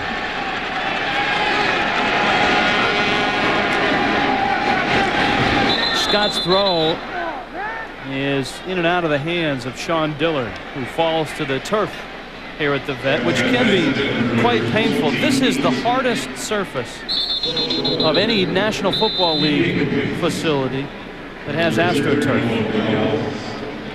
Well, I think any turf is hard. I think that Philadelphia always gets rated as the worst field the pros want to play on, but you got to realize in the NFL they're playing on, you know, fairways and greens on Sundays, and I think guys want to play always on grass because it's easier on their body or easier on their joints and things like that.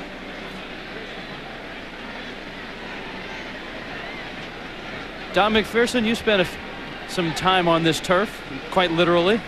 And this turf is definitely ankle killers. We've already seen one player from Temple, Theo Ross, is out with an ankle injury, right guard, and now we have another player down. So this turf is definitely taking its toll on the Temple players. Is it just that they haven't replaced it, or why is the turf so hard here than some other outdoor AstroTurf fields? Well, this is actually fairly new turf. It's only about 3 or 4 years old, but the difference is with this field is that with the baseball field in here, you have first base, home plate, the pitcher's mound, second base, and third are all on the one side of the field, and the seams when they replace the turf are very wide, and sometimes, a lot of times, those seams come up and players trip.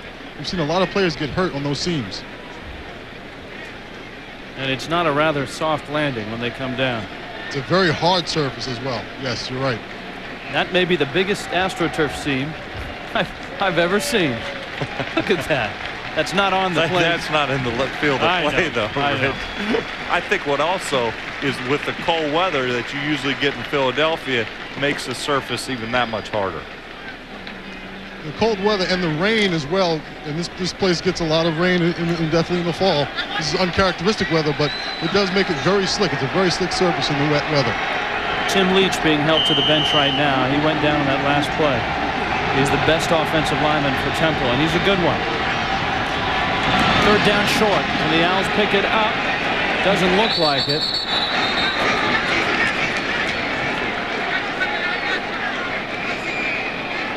Tenardo Sharps on the carry. Fourth down and short, and I think Bobby Wallace may just go for it here. Rich, I will say this. One thing that I do like about Virginia Tech coming out in the start of this second half is they've turned up the intensity at another level. As they're coming after them, Temple on defense and blitzing. They know what's at stake here. And like you said they got to score, win by a lot of points. You know, I think they're doing exactly what they want here today. Wallace thought about going for it and now has decided to bring Garvin Ringwelski on.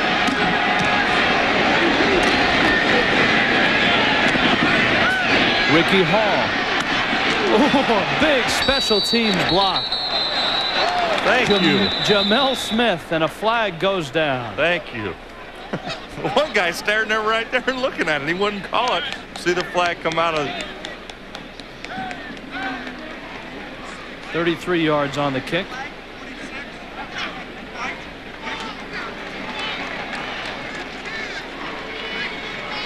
Corey Moore.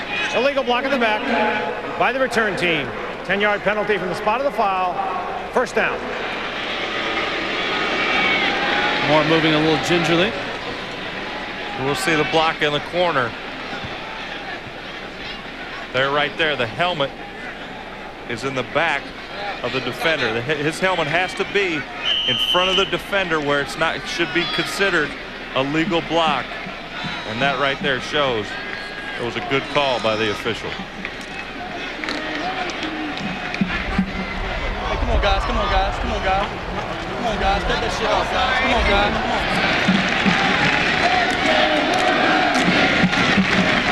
Stiff out to the 24-yard line.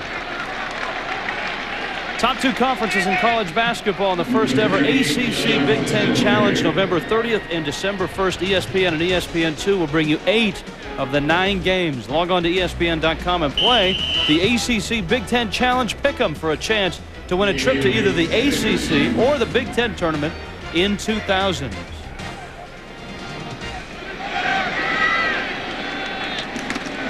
On second down, Stiff, right side. Gino, there's a question in my mind. It's 34-7, Virginia Tech, 7.5 minutes left. The game is almost out of hand. How long does Frank Beamer stay with his first unit here? Because certainly he tried to deflect much of the BCS talk and running up the score and winning by a big margin. What do you think is going through his mind right now? Well, I think if they do go down the field and score a touchdown here, that's probably the last we'll see Michael Vick in the starting offense, or at least some of the starters on offense. But they still need to work. They have another game after this one. They have to sharpen up their skills. Stiff straight ahead to the 34-yard line. They have Boston College next week. Right, and I'm sure we've seen the play calling. It just looks a little bit different on this drive. They're trying to run the ball, trying to sharpen up their blocking, the assignments by their offensive line, but I'm sure if they go down the field and score here, it's the last that we'll see of most of the starters on Virginia Tech.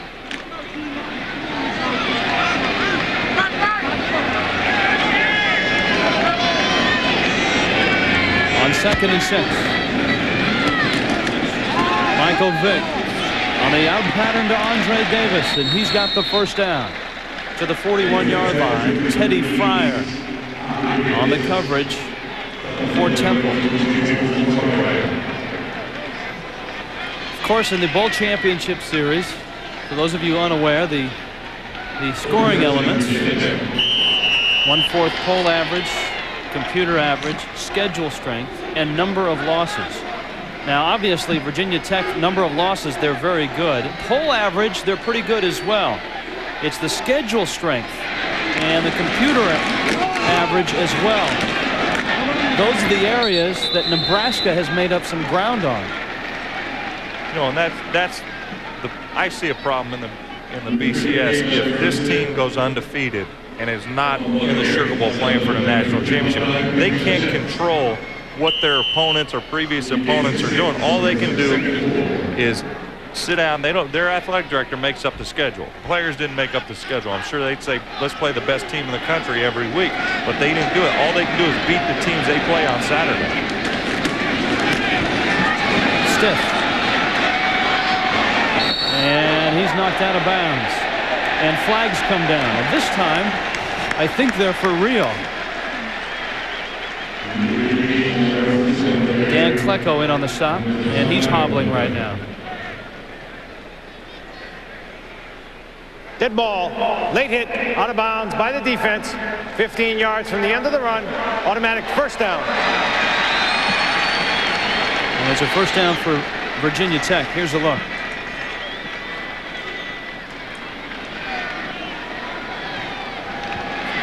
Klecko has him, but they're stiff out of bounds. There's the late hit. A good call. But Temple was unfortunate that they didn't get some of those called their way in the first half thus far in the game, and now when they finally do call it, it's against them. Anytime you get hit along the sideline like that, I'm all for a flag. Michael Vick and the Hokies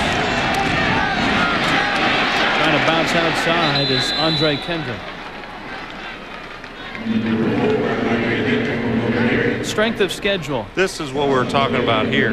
They can't control what their opponents do or their opponent's record. All they can do is win every game that they play. That's where I don't think, if Virginia Tech goes undefeated, they should be playing in the Sugar Bowl for a national championship, because they've shown me today, in the little bit that I've seen them thus far previous in the season, that they are one of the best teams in the country.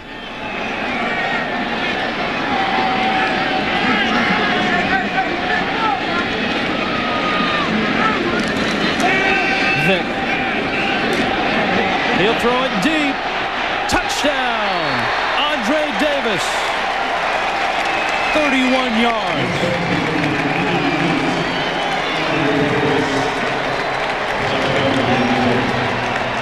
Rich, and the reason that I say Virginia Tech is one of the best teams in the country, Don McPherson said it at the start of the telecast. It's offense, defense, and special team. There's 3 phases of this game.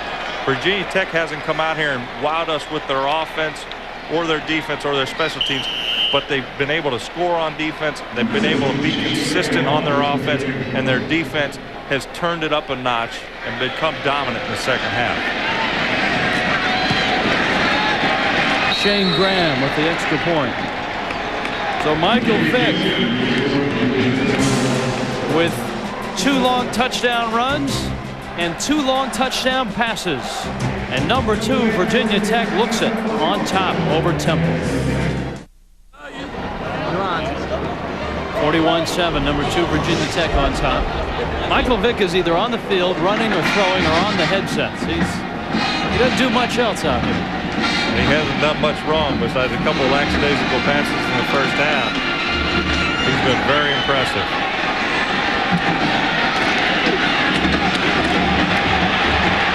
Tenardo Sharps finally goes down. Derek Piniella in on the stop. Down below is Don McPherson. Donnie? Hey, Rich, the problems for Temple increase with Theo Ross is now in the locker room. Tim Leach, the left tackle, has a right knee sprain. They're icing it down now. They're not sure if he's going to return. All right, thanks, Donnie.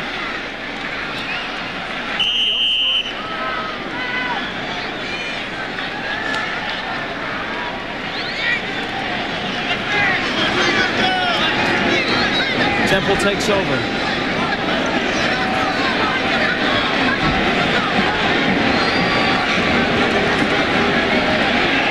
Devin Scott. Oh, my. Ben Taylor just planted Greg Muckerson on the hard Veterans Stadium turf.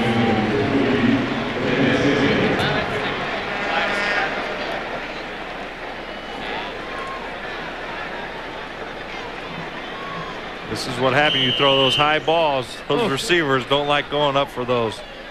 But Taylor just, he makes Muckerson pay for it.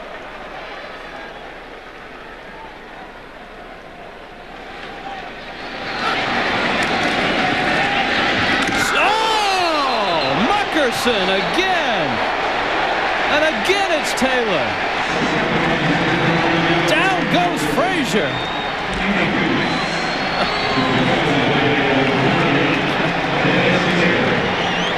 Coach, I need a blow. Oh, my goodness. The poor kid, a sophomore out of Trenton. And he's still in one piece, and that's good. Just on a slant route. These balls have to be low for the receiver. It was. But boy, Taylor is there and just does those are picture book form tackles right there for Ben Taylor.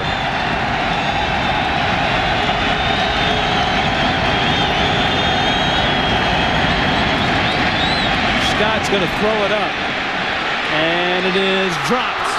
Roniel Whitaker almost had an interception. We head to the studios. Reese Davis. Reese. From some nasty hits to what the kids like to call a sick run, and that means good. Lamont Jordan from Maryland against Virginia. Terps trying to get bowl eligible, and Lamont Jordan has logged on, and he is part of the Gone Network. 90 yards, 239 on the day. He set a school record for single-season rushing yards. He's one of the better running backs we've seen this year. We had Maryland early in the season, Gino, and he put on an impressive performance for us. Ricky Hall at midfield gets a good block, and Hall is down to the 41-yard line. The Hokies are hitting right now, and they're on top. Tournament week tips off. College basketball doubleheaders on both ESPN and ESPN2, 2 Eastern on ESPN. First round coverage of the Maui Invitational at Chaminade. Chaminade against Purdue. Then at 9 o'clock, 5th-ranked North Carolina takes on USC. Then on the Deuce at 7, Big East Showdown, UMass and UConn. And then at 11:30, Georgetown and Memphis from Maui.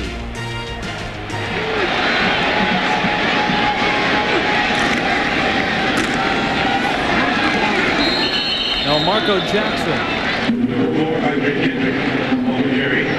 goes down. Well, Corey Moore does the hitting a lot, but he had nothing but high fives for Ben Taylor. Virginia Tech's like the Energizer Bunny. They keep going and going and going. These guys are impressive in all phases of their game. Even their backups come in and they've been dominant. Right now, the first offense is still in the ball game at 41-7.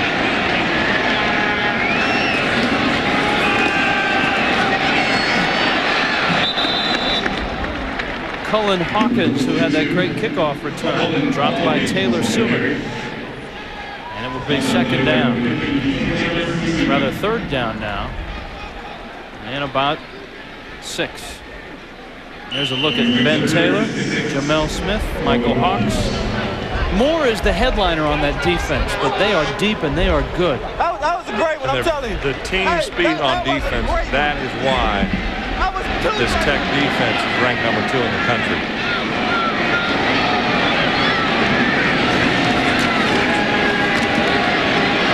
Vick. Michael Vick got a man open, and it's caught.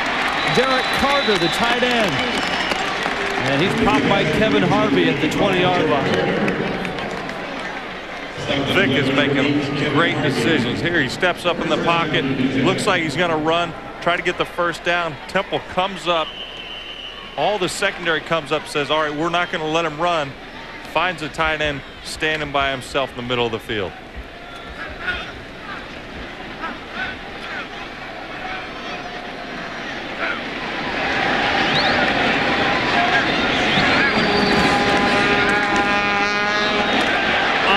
Kendrick, touchdown.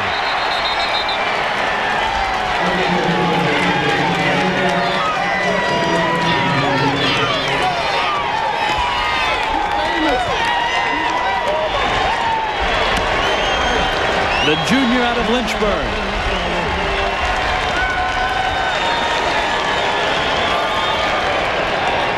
Is that the last series for the first offense for Frank Beamer? I was just going to say, I was going to go out on a limb, but I think we've seen the last of the Michael Vick and most of the starting offense.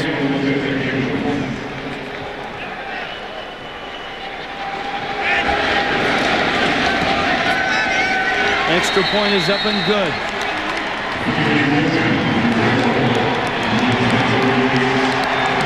Kendrick averaging almost 7 yards a carry. Here you see why. Just busts through the line of scrimmage and outraces everybody to the corner of the end zone. No one's catching him.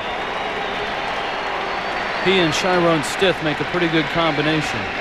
246 yards per game, the Hokies average on the ground.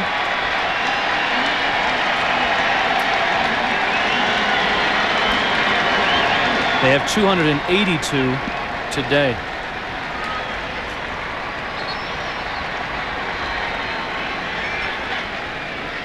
At halftime, many of the legends from Philadelphia. Chuck Bednarik is in there, Steve Carlton, and down goes Frazier. There he is, Smoking Joe Frazier.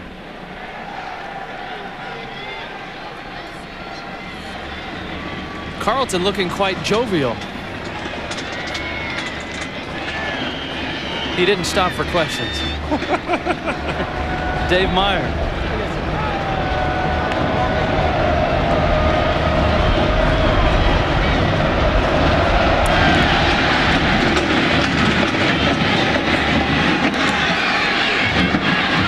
Bernardo Sharps. And Sharps breaking loose out to the 27-yard line. At halftime, you saw the legends. Our legend, Don McPherson, caught up with Smokin' Joe. Joe, good to see you. Come out here today and support the Temple program. What was today all about? I would say, number one, Donnie, that I've been a part of Philadelphia so long, and I heard of Temple. I've been to Mrs. Temple so long. It's just one big part of the family, you know what I mean? But therefore, we're not doing too good right now. You've been a big, long-time supporter of Philadelphia. You're native of Philadelphia. People know you around the country as one of the greatest fighters ever. What does Philadelphia mean to you? Philadelphia means, let's say, living, family, love, understanding, you know what I mean, get the job done. Again, one of the greatest fighters of all time. What do you do to keep yourself busy these days? Well, right now we run a gymnasium in North Philadelphia for the young boys. We have some great guys coming out of the gym now, and therefore we're not going to go anywhere. We're going to stay there and continue making Philadelphia a good place for athletes and great boxing. Joe, thanks a lot. Great to see you. Nice seeing you, man. See, even Joe came out to see Don McPherson play when he was an Eagle.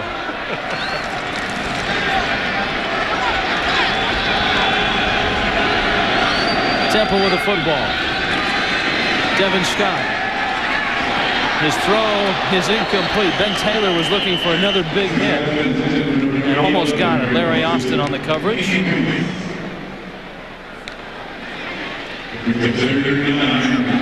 Rich, I was talking earlier about the speed. Ben Taylor is actually listed as a linebacker, but playing safety right now. So that'll tell you just how fast the linebackers in the secondary, and then you got a guy like Corey Moore that runs a 4.3. He's got wide receiver speed. Engelberger on the other end running in 4.55.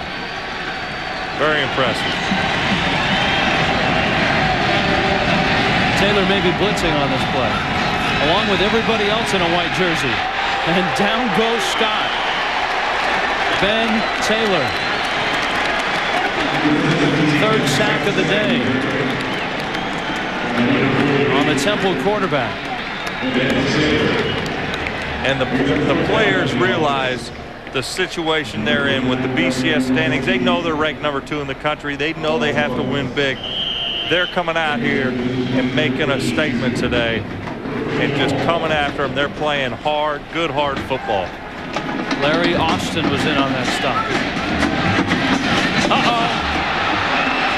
Whoa! It's loose. Hokies have it. André Davis. This is a reputation turnover because Virginia Tech's reputation for blocking punts, I'm sure, made the true freshman Garvin Ringwelski a little bit nervous. Good snap, just hits him right in the chest. Just can't get a handle on it. Like you said, reputation. I'm sure he's nervous about them coming in and blocking it. Probably took his eye off the ball late, thinking about the rush. Michael Vick is out of the game. Dave Meyer, the quarterback. Andre Kendrick in motion. And Stiff still in the game. Carries it to the 5-yard line. Meyer got some starts last year when Al Clark was hurt. He's a big kid, a junior, out of nearby Ramsey, New Jersey.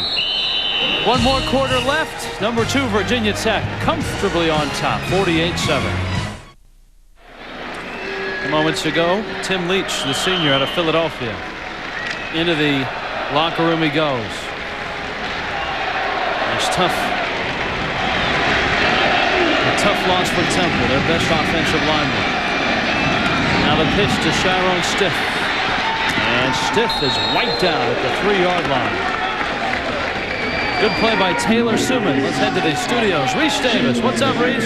Rich, Gino was talking about the BCS. Michigan hoping for an at-large bid. They were down 17-10 Ohio State after an Ian goal pick. Tom Brady finding Sean Thompson. The Wolverines have tied it, and they're in the fourth quarter in the Big House, all locked up at 17. And well, for Rutgers, at least they can think about Syracuse because Miami's rolled double nickels on them. It's 55-0 in the fourth. Yeah, and you showed us that great run by Jarrett Payton. 44 yards. Miami had Virginia Tech last week in a very tough physical game. Kendrick busts his way into the end zone. Touchdown.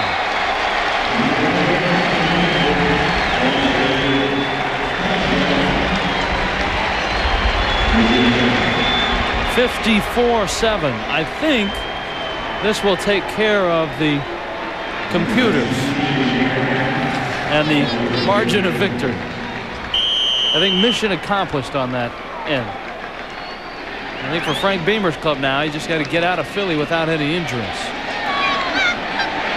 I don't think Virginia Tech has any problem holding up their end of the bargain of the BCS. The problem is their opponents that they've already beat, their weakness is schedule. 2 touchdowns for André Kendrick.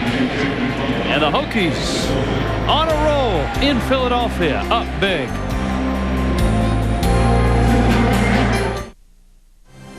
ESPN2's presentation of college football is brought to you by America Online, new version 5.0. The easiest just got easier. Call 1-800-4ONLINE to sign up today. And by Pizza Hut, home of the stuffed crust pizza.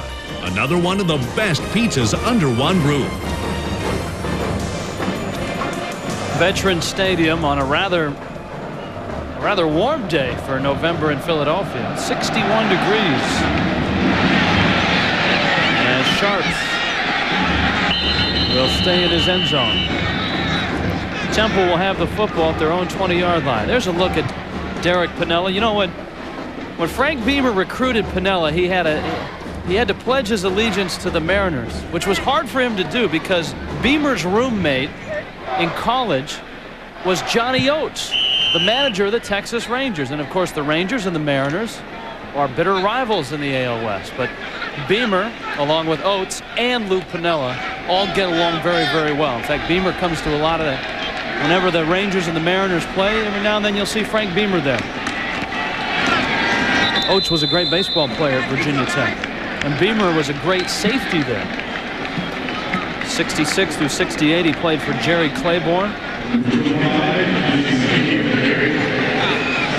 What are you laughing at, Toretta? I was just going to say, is that in your trivia book, your first edition? Oh, come on. I do some work for the Mariners, so I know Lou a little bit. You are the king of trivia. And I see Johnny Oates, and the last time I saw Oates and Lou together, Beamer was there. You are the king of trivia is all I know. Dead ball, false start on the offense. 5-yard penalty. We played it down.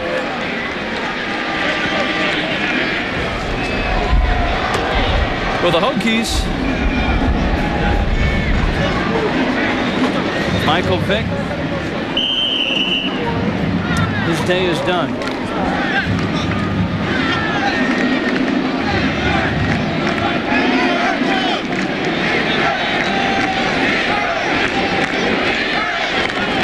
Second down and a bunch. DeVito going deep for Johnson, makes the catch to the 45. Larry Austin on the coverage. What a nice throw by DeVito. Just a little pump fake. They faked that little receiver screen that they've been throwing all game and send one of the wide receivers on a deep route, Johnson, and DeVito throws it right over his shoulder. That's a perfect throw.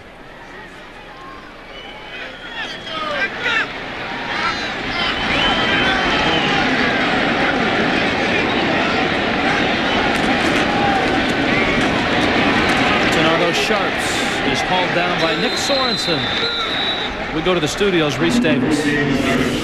Virginia and Maryland, this thing's been back and forth all day. Maryland on top 24-20. Dan Ellis to Casey Crawford. Casey, I've got a long-distance dedication. 27-24. The Cavs are on top now in this game, and Notre Dame has taken a lead over Boston College. This is important to the Hokies because the Hokies use a little help from BC, like showing up for their game next Friday at 8-2, but the Irish are on top 7-0. Even Reese Davis is getting punchy. It's late in the season. And late in this one. DeVito in trouble, throwing, and it's incomplete. But Reese is right in a BCS kind of way. Strength of schedule and your opponent's schedule. And your opponent's schedule. But that's something that Virginia Tech can't control. All they can do, like I said, is control how they play on every given Saturday in their own game. They can't worry about what their previous opponents or what their future opponents are doing.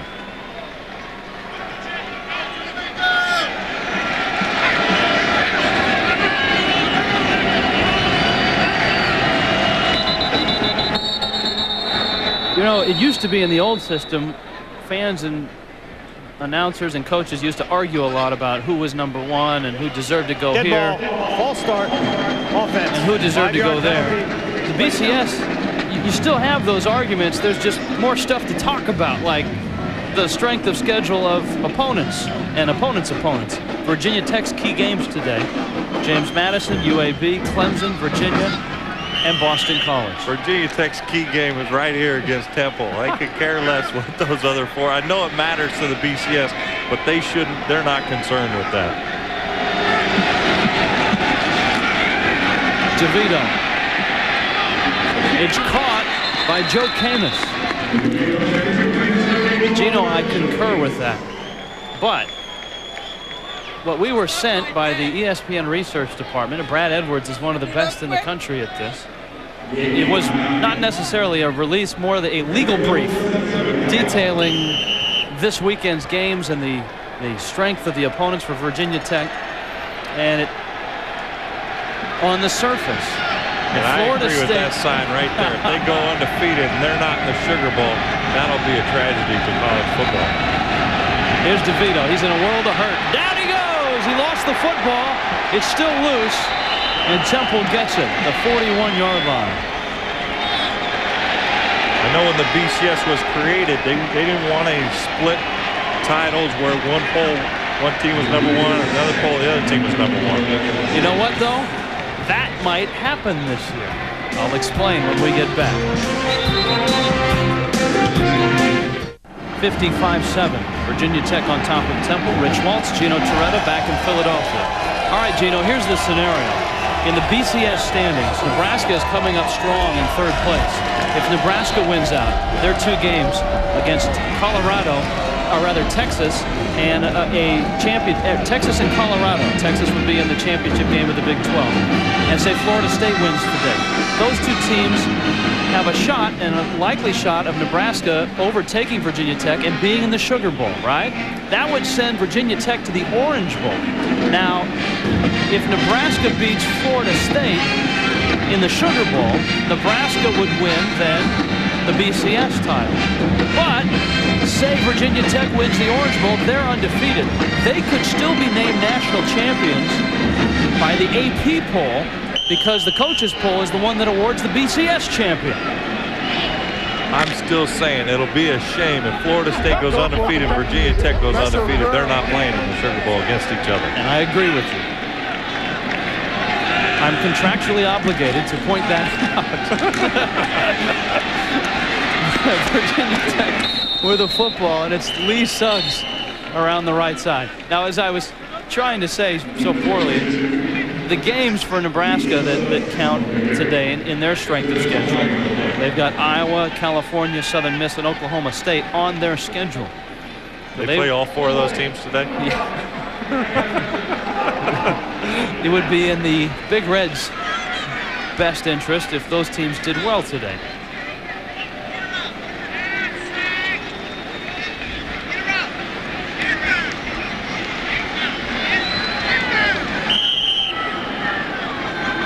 Okay. Frank Beamer. 55-7, his team on top. You can do that when it's 61 degrees in Philly. Actually, they do it here when it's 15 degrees as well. But Suggs, again, we go to the studios, Reese Davis. Guys, you really have a handle on that BCS thing. I am impressed. Purdue and Indiana, Vinny Sutherland back to receive the punt, and you know that Vinny's got some serious jets. 66 yards, he takes it back. Second punt return for a touchdown this year, and Purdue on top of the bucket. 30-24 early in the fourth. Last time we saw Vinny, Reese, was, what, a 99-yard catch from Drew Brees? That won the ballgame for him against Northwestern. Meyer dumps it off to Suggs. And he's to the 47-yard line. Well, having to win by a big margin and all this BCS talk sometimes puts a coach in an uncomfortable position, like Frank Beamer. I think college football has gone the wrong way when you're saying, well, you got to beat a team by so much. I mean, the deal is to win if you can, and to show sportsmanship. You know, we go through all these things to get our players not to taunt the other team. Well, I think if somebody's deliberately running up the score on someone, you're taunting the other team in a different direction. So, to me, it's got out of whack a little bit right there now. When you start saying you need to do this by so many points and then try to embarrass another program, that's not our style. Terrell Parham was the intended receiver. Pass interference on Temple's Edric Harley on the coverage, and so it'll be a 15-yard penalty for Frank Beamer. Gino, your thoughts on that? I agree with Coach. I think all you can be concerned with is winning if you can, win your own game. I mean, you have to show you're going to be dominant. You can show your dominant football team by winning by 21 points. They're going to win by a lot more than that today, and because of special teams, score a couple defensive scores. So I think Coach Beamer is exactly right. How about Don McPherson? Donnie, what are your thoughts on that? I agree with Gino. I think you have to continue to play your game. And talking to Coach Beamer at halftime, he wants his team to do the little things right. And if the little things result in touchdowns, you can't fault the players for that. Run, run, run, run! From a player's point of view, and you two guys are removed from the college game at a time where I can still get a player's perspective from both of you. Just the whole BCS situation. Gino, you first. Well, I just don't like how other teams' schedules factor into how high Virginia Tech is ranked. They should be ranked by how good they are as a team. That's my opinion. And I think that, you know, when you have so many teams playing college football, these kids need to be rewarded for playing well. And I don't agree with computers and checking out other people's strength of schedule. You never know when a team's going to have a good year or a bad year, and you have injuries that alter what a team can do late in the season. I just think there are too many factors that take away from what these young men do on the field. All right, the opposite end of the spectrum, and Don, I'll start with you, is a playoff. You know, an 8 that's been suggested, a 4 or an 18 playoff, something similar to 1AA or Division II. Your thoughts on that? Well, I think that's what the bowl series was supposed to do initially with the bowl games, keeping the bowl games intact and using them in some sort of playoff or championship series, but that's just not going to happen. There's too much money at stake in the bowl games, and this season is already way too long. We have to remember that these young men are student athletes, and once you start talking about series and playoffs, you're really taking them out of the classroom. There's a great catch by a student athlete. Bob Slokowski down at the 3-yard line. 25 yards from Dave Meyer to Slokowski. A nice sliding catch by the sophomore out of Pittsburgh. Rich, and I agree with Don that they'd have to start playing in 2 weeks in the playoffs if they did show it. Here you see Meyer just on a bootleg. Throws a strike down the field. What a nice diving catch.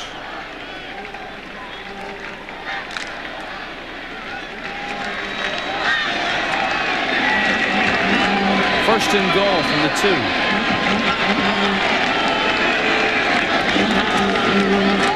And Suggs is hit right on the line. I don't think he got in. He didn't. Raheem brought. Oh, he did. Raheem Brock thought he made a big stop, but somehow Suggs spun his way into the end zone. So it's a touchdown for Virginia Tech. Rich, but going back to a playoff system, these teams would have to essentially begin play the week after the season. That would be the first week of December. They would start playoff games. Then what does that do? The player isn't going to get a college break. He's going to essentially start practice the first week of August, and he's going to go through. He's going to miss Thanksgiving with his family. He's going to miss Christmas. And just like Don said, they're students. They're going to be going into the second semester, still playing football games. We'll continue our roundtable discussion. The BCS right now, it's pretty good for Virginia Tech. 62-7.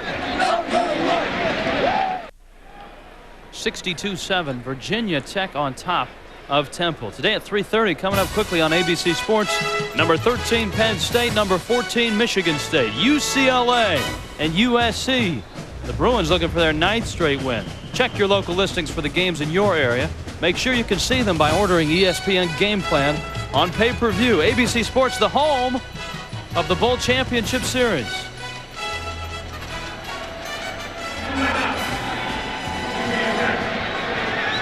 Section 381, all clear.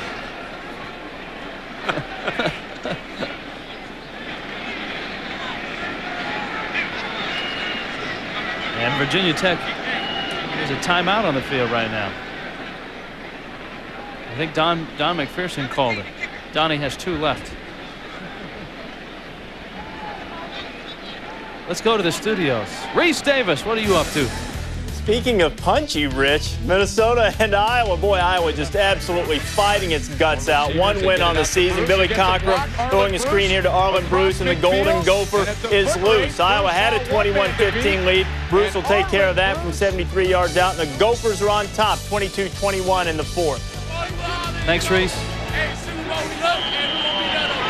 Michael Vick and the rest of the Hokies have impressed today.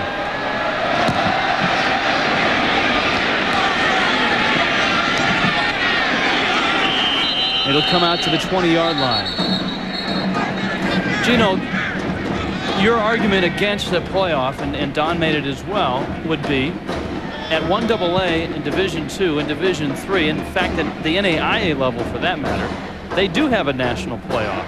Things go quite well. In fact, Division II academics don't seem to be affected much by that playoff. Well, I think McPherson, though, at his last comment was the money in the bowl games involved in the NC2A Division I. That is the determining factor. You have bowl games that are paying schools between $6 and $10 million per bowl game. What do you do all of a sudden? Do you just disband all the bowl games? And then the school, they go to a playoff. Let's say they don't get to the championship game for that huge payout, but they would have gone to a bowl game. I think that's the big factor, is the money involved. Having just witnessed the renegotiation of the NCAA basketball tournament, don't you think, though, that a football tournament or playoff, whether it's small or big, would bring in a tremendous amount of revenue and offset the losses of the bowl games, and you could still involve the bowl sites? But Rich, basketball is different than football. Basketball, you can get prepared in a couple days for a game. In football, it takes you weeks to get prepared. You have offense, defense, and special teams, so you can't have just one tournament site like everybody come to Philadelphia and we're going to play 12 games in the Vet. I'm not suggesting that. I'm suggesting you keep the bowl sites, so you have the 4 quarterfinal games at the Sugar, the Orange, the Fiesta, and the Rose, and you pick a site for the national championship. But that's not how Division I AA does it. They go to the highest ranked team. That's the home game. So if Division I's going to do it like Division I AA, then do it like that, where the home field is the higher ranked team. That's my argument, but as Don McPherson said, the money is too big in these bowl games to just all of a sudden throw them out the window. Donnie, your witness. Another thing about that, Rich, when does it stop? You start saying you use the bowl games, make a playoff system.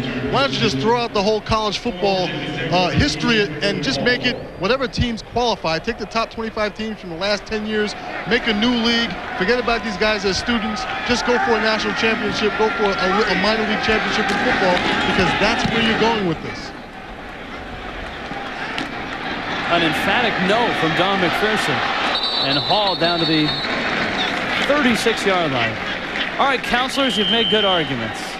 The jury will be back in a moment.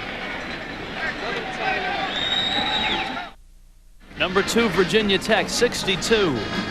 Temple, 7. All of you computers out there watching this game, you must be impressed with Virginia Tech right now. Hokie football. Meyer gives to Suggs, and he's down to the 34. You've heard Don McPherson, you've heard Gino Toretta. What does Frank Beamer think about the BCS?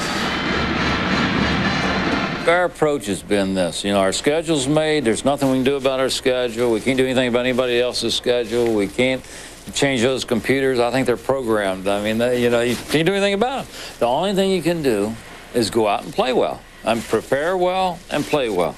And that's the only thing that affects any of these things that everybody wants to talk about. So we don't. I personally, we don't talk about polls in our team meetings. We don't talk about BCS. We don't. You know, we talk about the next team, and let's get ready to go make a good preparation and play the best we can. And I think that's how you got to handle it.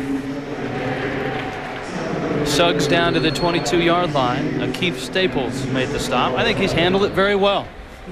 I think he's handled it well. One thing to add, though, I'm sure this late in the season, when you are ranked one of the top 2 teams in the country, I'm sure he's not mentioning ranking, but I'm sure he's saying, team, you have an opportunity to be in the national championship game. Those 6 consecutive bowl appearances. You know, one of the things that's impressive about Beamer, he was 2-8-1 in 1992 before they got on that roll of 6 bowl appearances. And yesterday we talked to him, and he had mentioned it was his administration that backed him up back in 92. It was his 6th year. They went 2-8-1. Most coaches would have been gone, but at Virginia Tech they held on and they believed in him. He ripped off 9-3, 8-4, 10-2, 10-2, 7-5, 9-3, and he'll go to 10-0 with this win.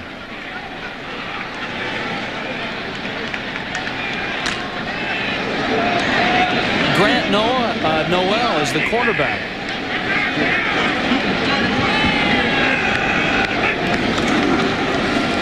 And he'll pitch it. Keith Burnell down to the 10-yard line. Let's go to the studios. Reese Davis. And you can weigh in anytime you want, Reese, as well on this BCS. All right, Rich, they're going to push me for time, though. Ohio State and Michigan tied at 17. Tom Brady finding Marquise Walker. And how many times have we seen Tom Brady bring his team back? It's 24-17 late. Belisari's only completed 2 passes in the second half. He'll have to do better than that. Harvard on top of Yale and the Ivy. Brown wins. If those scores stand up, meaning Harvard-Yale, Brown is outright champion by virtue of the fact that they won today and they beat Yale. Yeah, but the computers really liked Yale's strength of schedule. Frank Beamer. A 62-7 lead for Virginia Tech.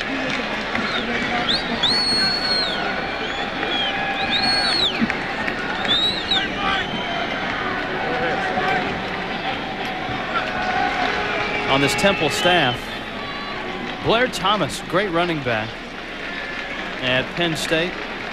Bobby Wallace has assembled a staff that has a lot of championship rings. He has a national championship ring with Penn State. Tim Stowers, his offensive line coach, won a national championship at the 1AA level with Georgia Southern.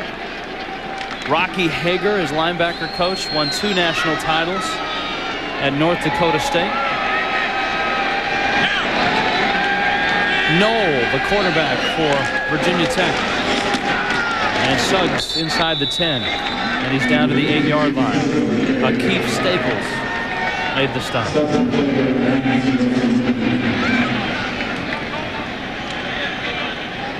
A look at that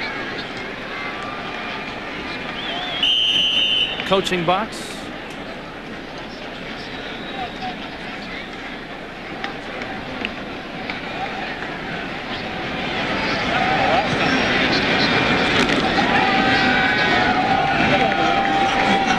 And 8 yards now on the ground. Greg Shockley, the quarterback, and he gives to Suggs, and Suggs is inside the 5 down to the 4-yard line.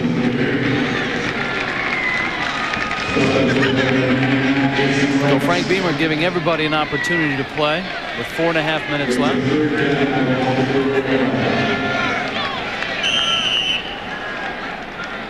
Boston College remains on this Virginia Tech schedule.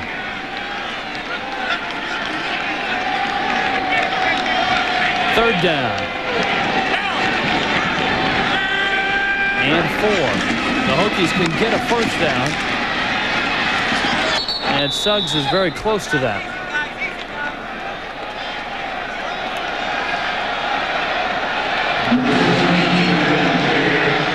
The strength of Virginia Tech in the BCS formula, the polls. They'll stay at number 2. Unless, and I haven't been able to pick your brains on this one, Florida State, Mr. Toretta. Now we're worried about another game. No, I want to know, who do you think's going to win? Who do I think's going to win? I think the home team has been pretty dominant. All right. So are you picking one or the other, or are you just riding the fence? I don't pick games. I just ride fences.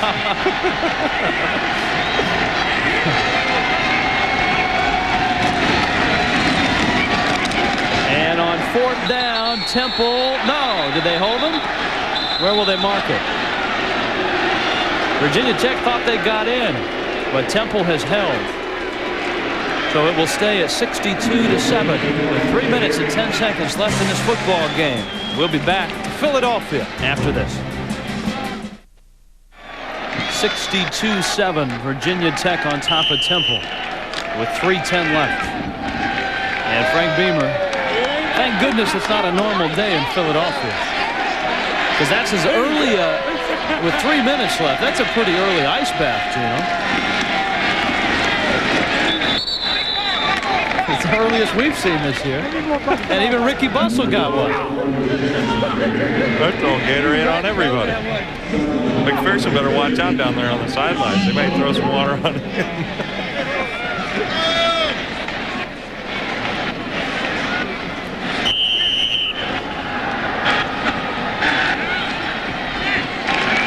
Second down and 7. This win clinches a conference title for Frank Beamer. So I'm assuming that's what the shower was about.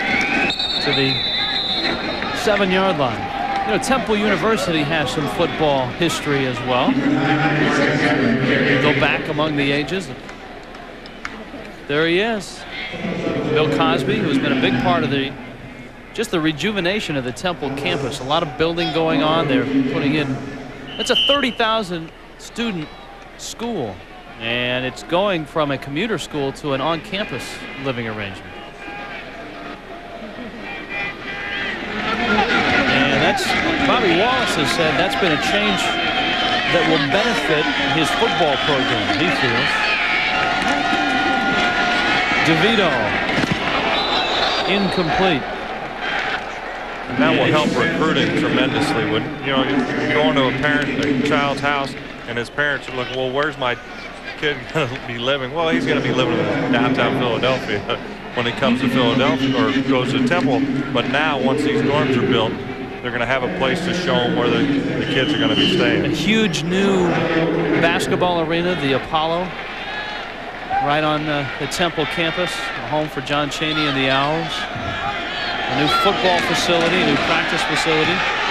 The Hokies still haven't gotten one. There's a flag down in the end zone, and I think they ran into the kicker, Roniel Whitaker. He went a long ways to lose about 10 yards. But it's all for naught. Roughing the kicker will bring it back. Another look back into the history of Temple football, a name that every 9- and 10-year-old knows. I played Pop Warner. Right there with you. Played Pop Warner until high school. He was the Temple head coach back. And also / equipment manager. Yes. He had to do a lot of things back then. Frank Beamer and his Hokies will go to 10-0 for the first time in school history. 6-0 in the Big East Conference. And they certainly have not hurt themselves either in the minds of the coaches, the riders, or any of the pollsters. or the computers for that matter. Who's getting it now? DeVito's throw is caught by Camus. And Camus is out to the 16-yard line. I think any coach is subject to dunking at this point in time. Tonight on ESPN and ESPN2. On the Deuce at 6 Eastern. Number 23 Georgia, number 16 Ole Miss. The Iron Bowl at 7:30 Eastern on ESPN. Alabama and Auburn. Then at 9 Eastern on ESPN2. Number 24 Arkansas. Number 15 Mississippi State. ESPN, your home for Bowl Week.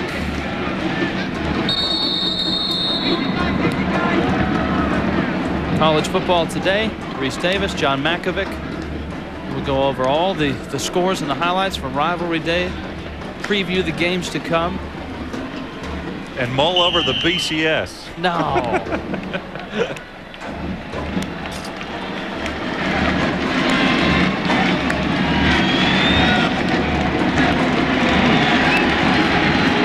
On third down.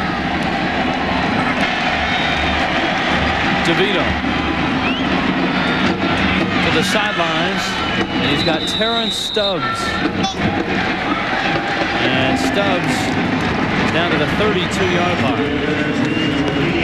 And that, my friends, will do it.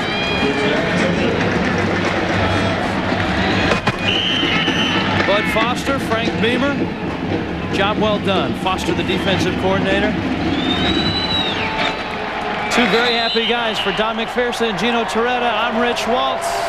It's over. Virginia Tech wins impressively. Reese Davis coming up.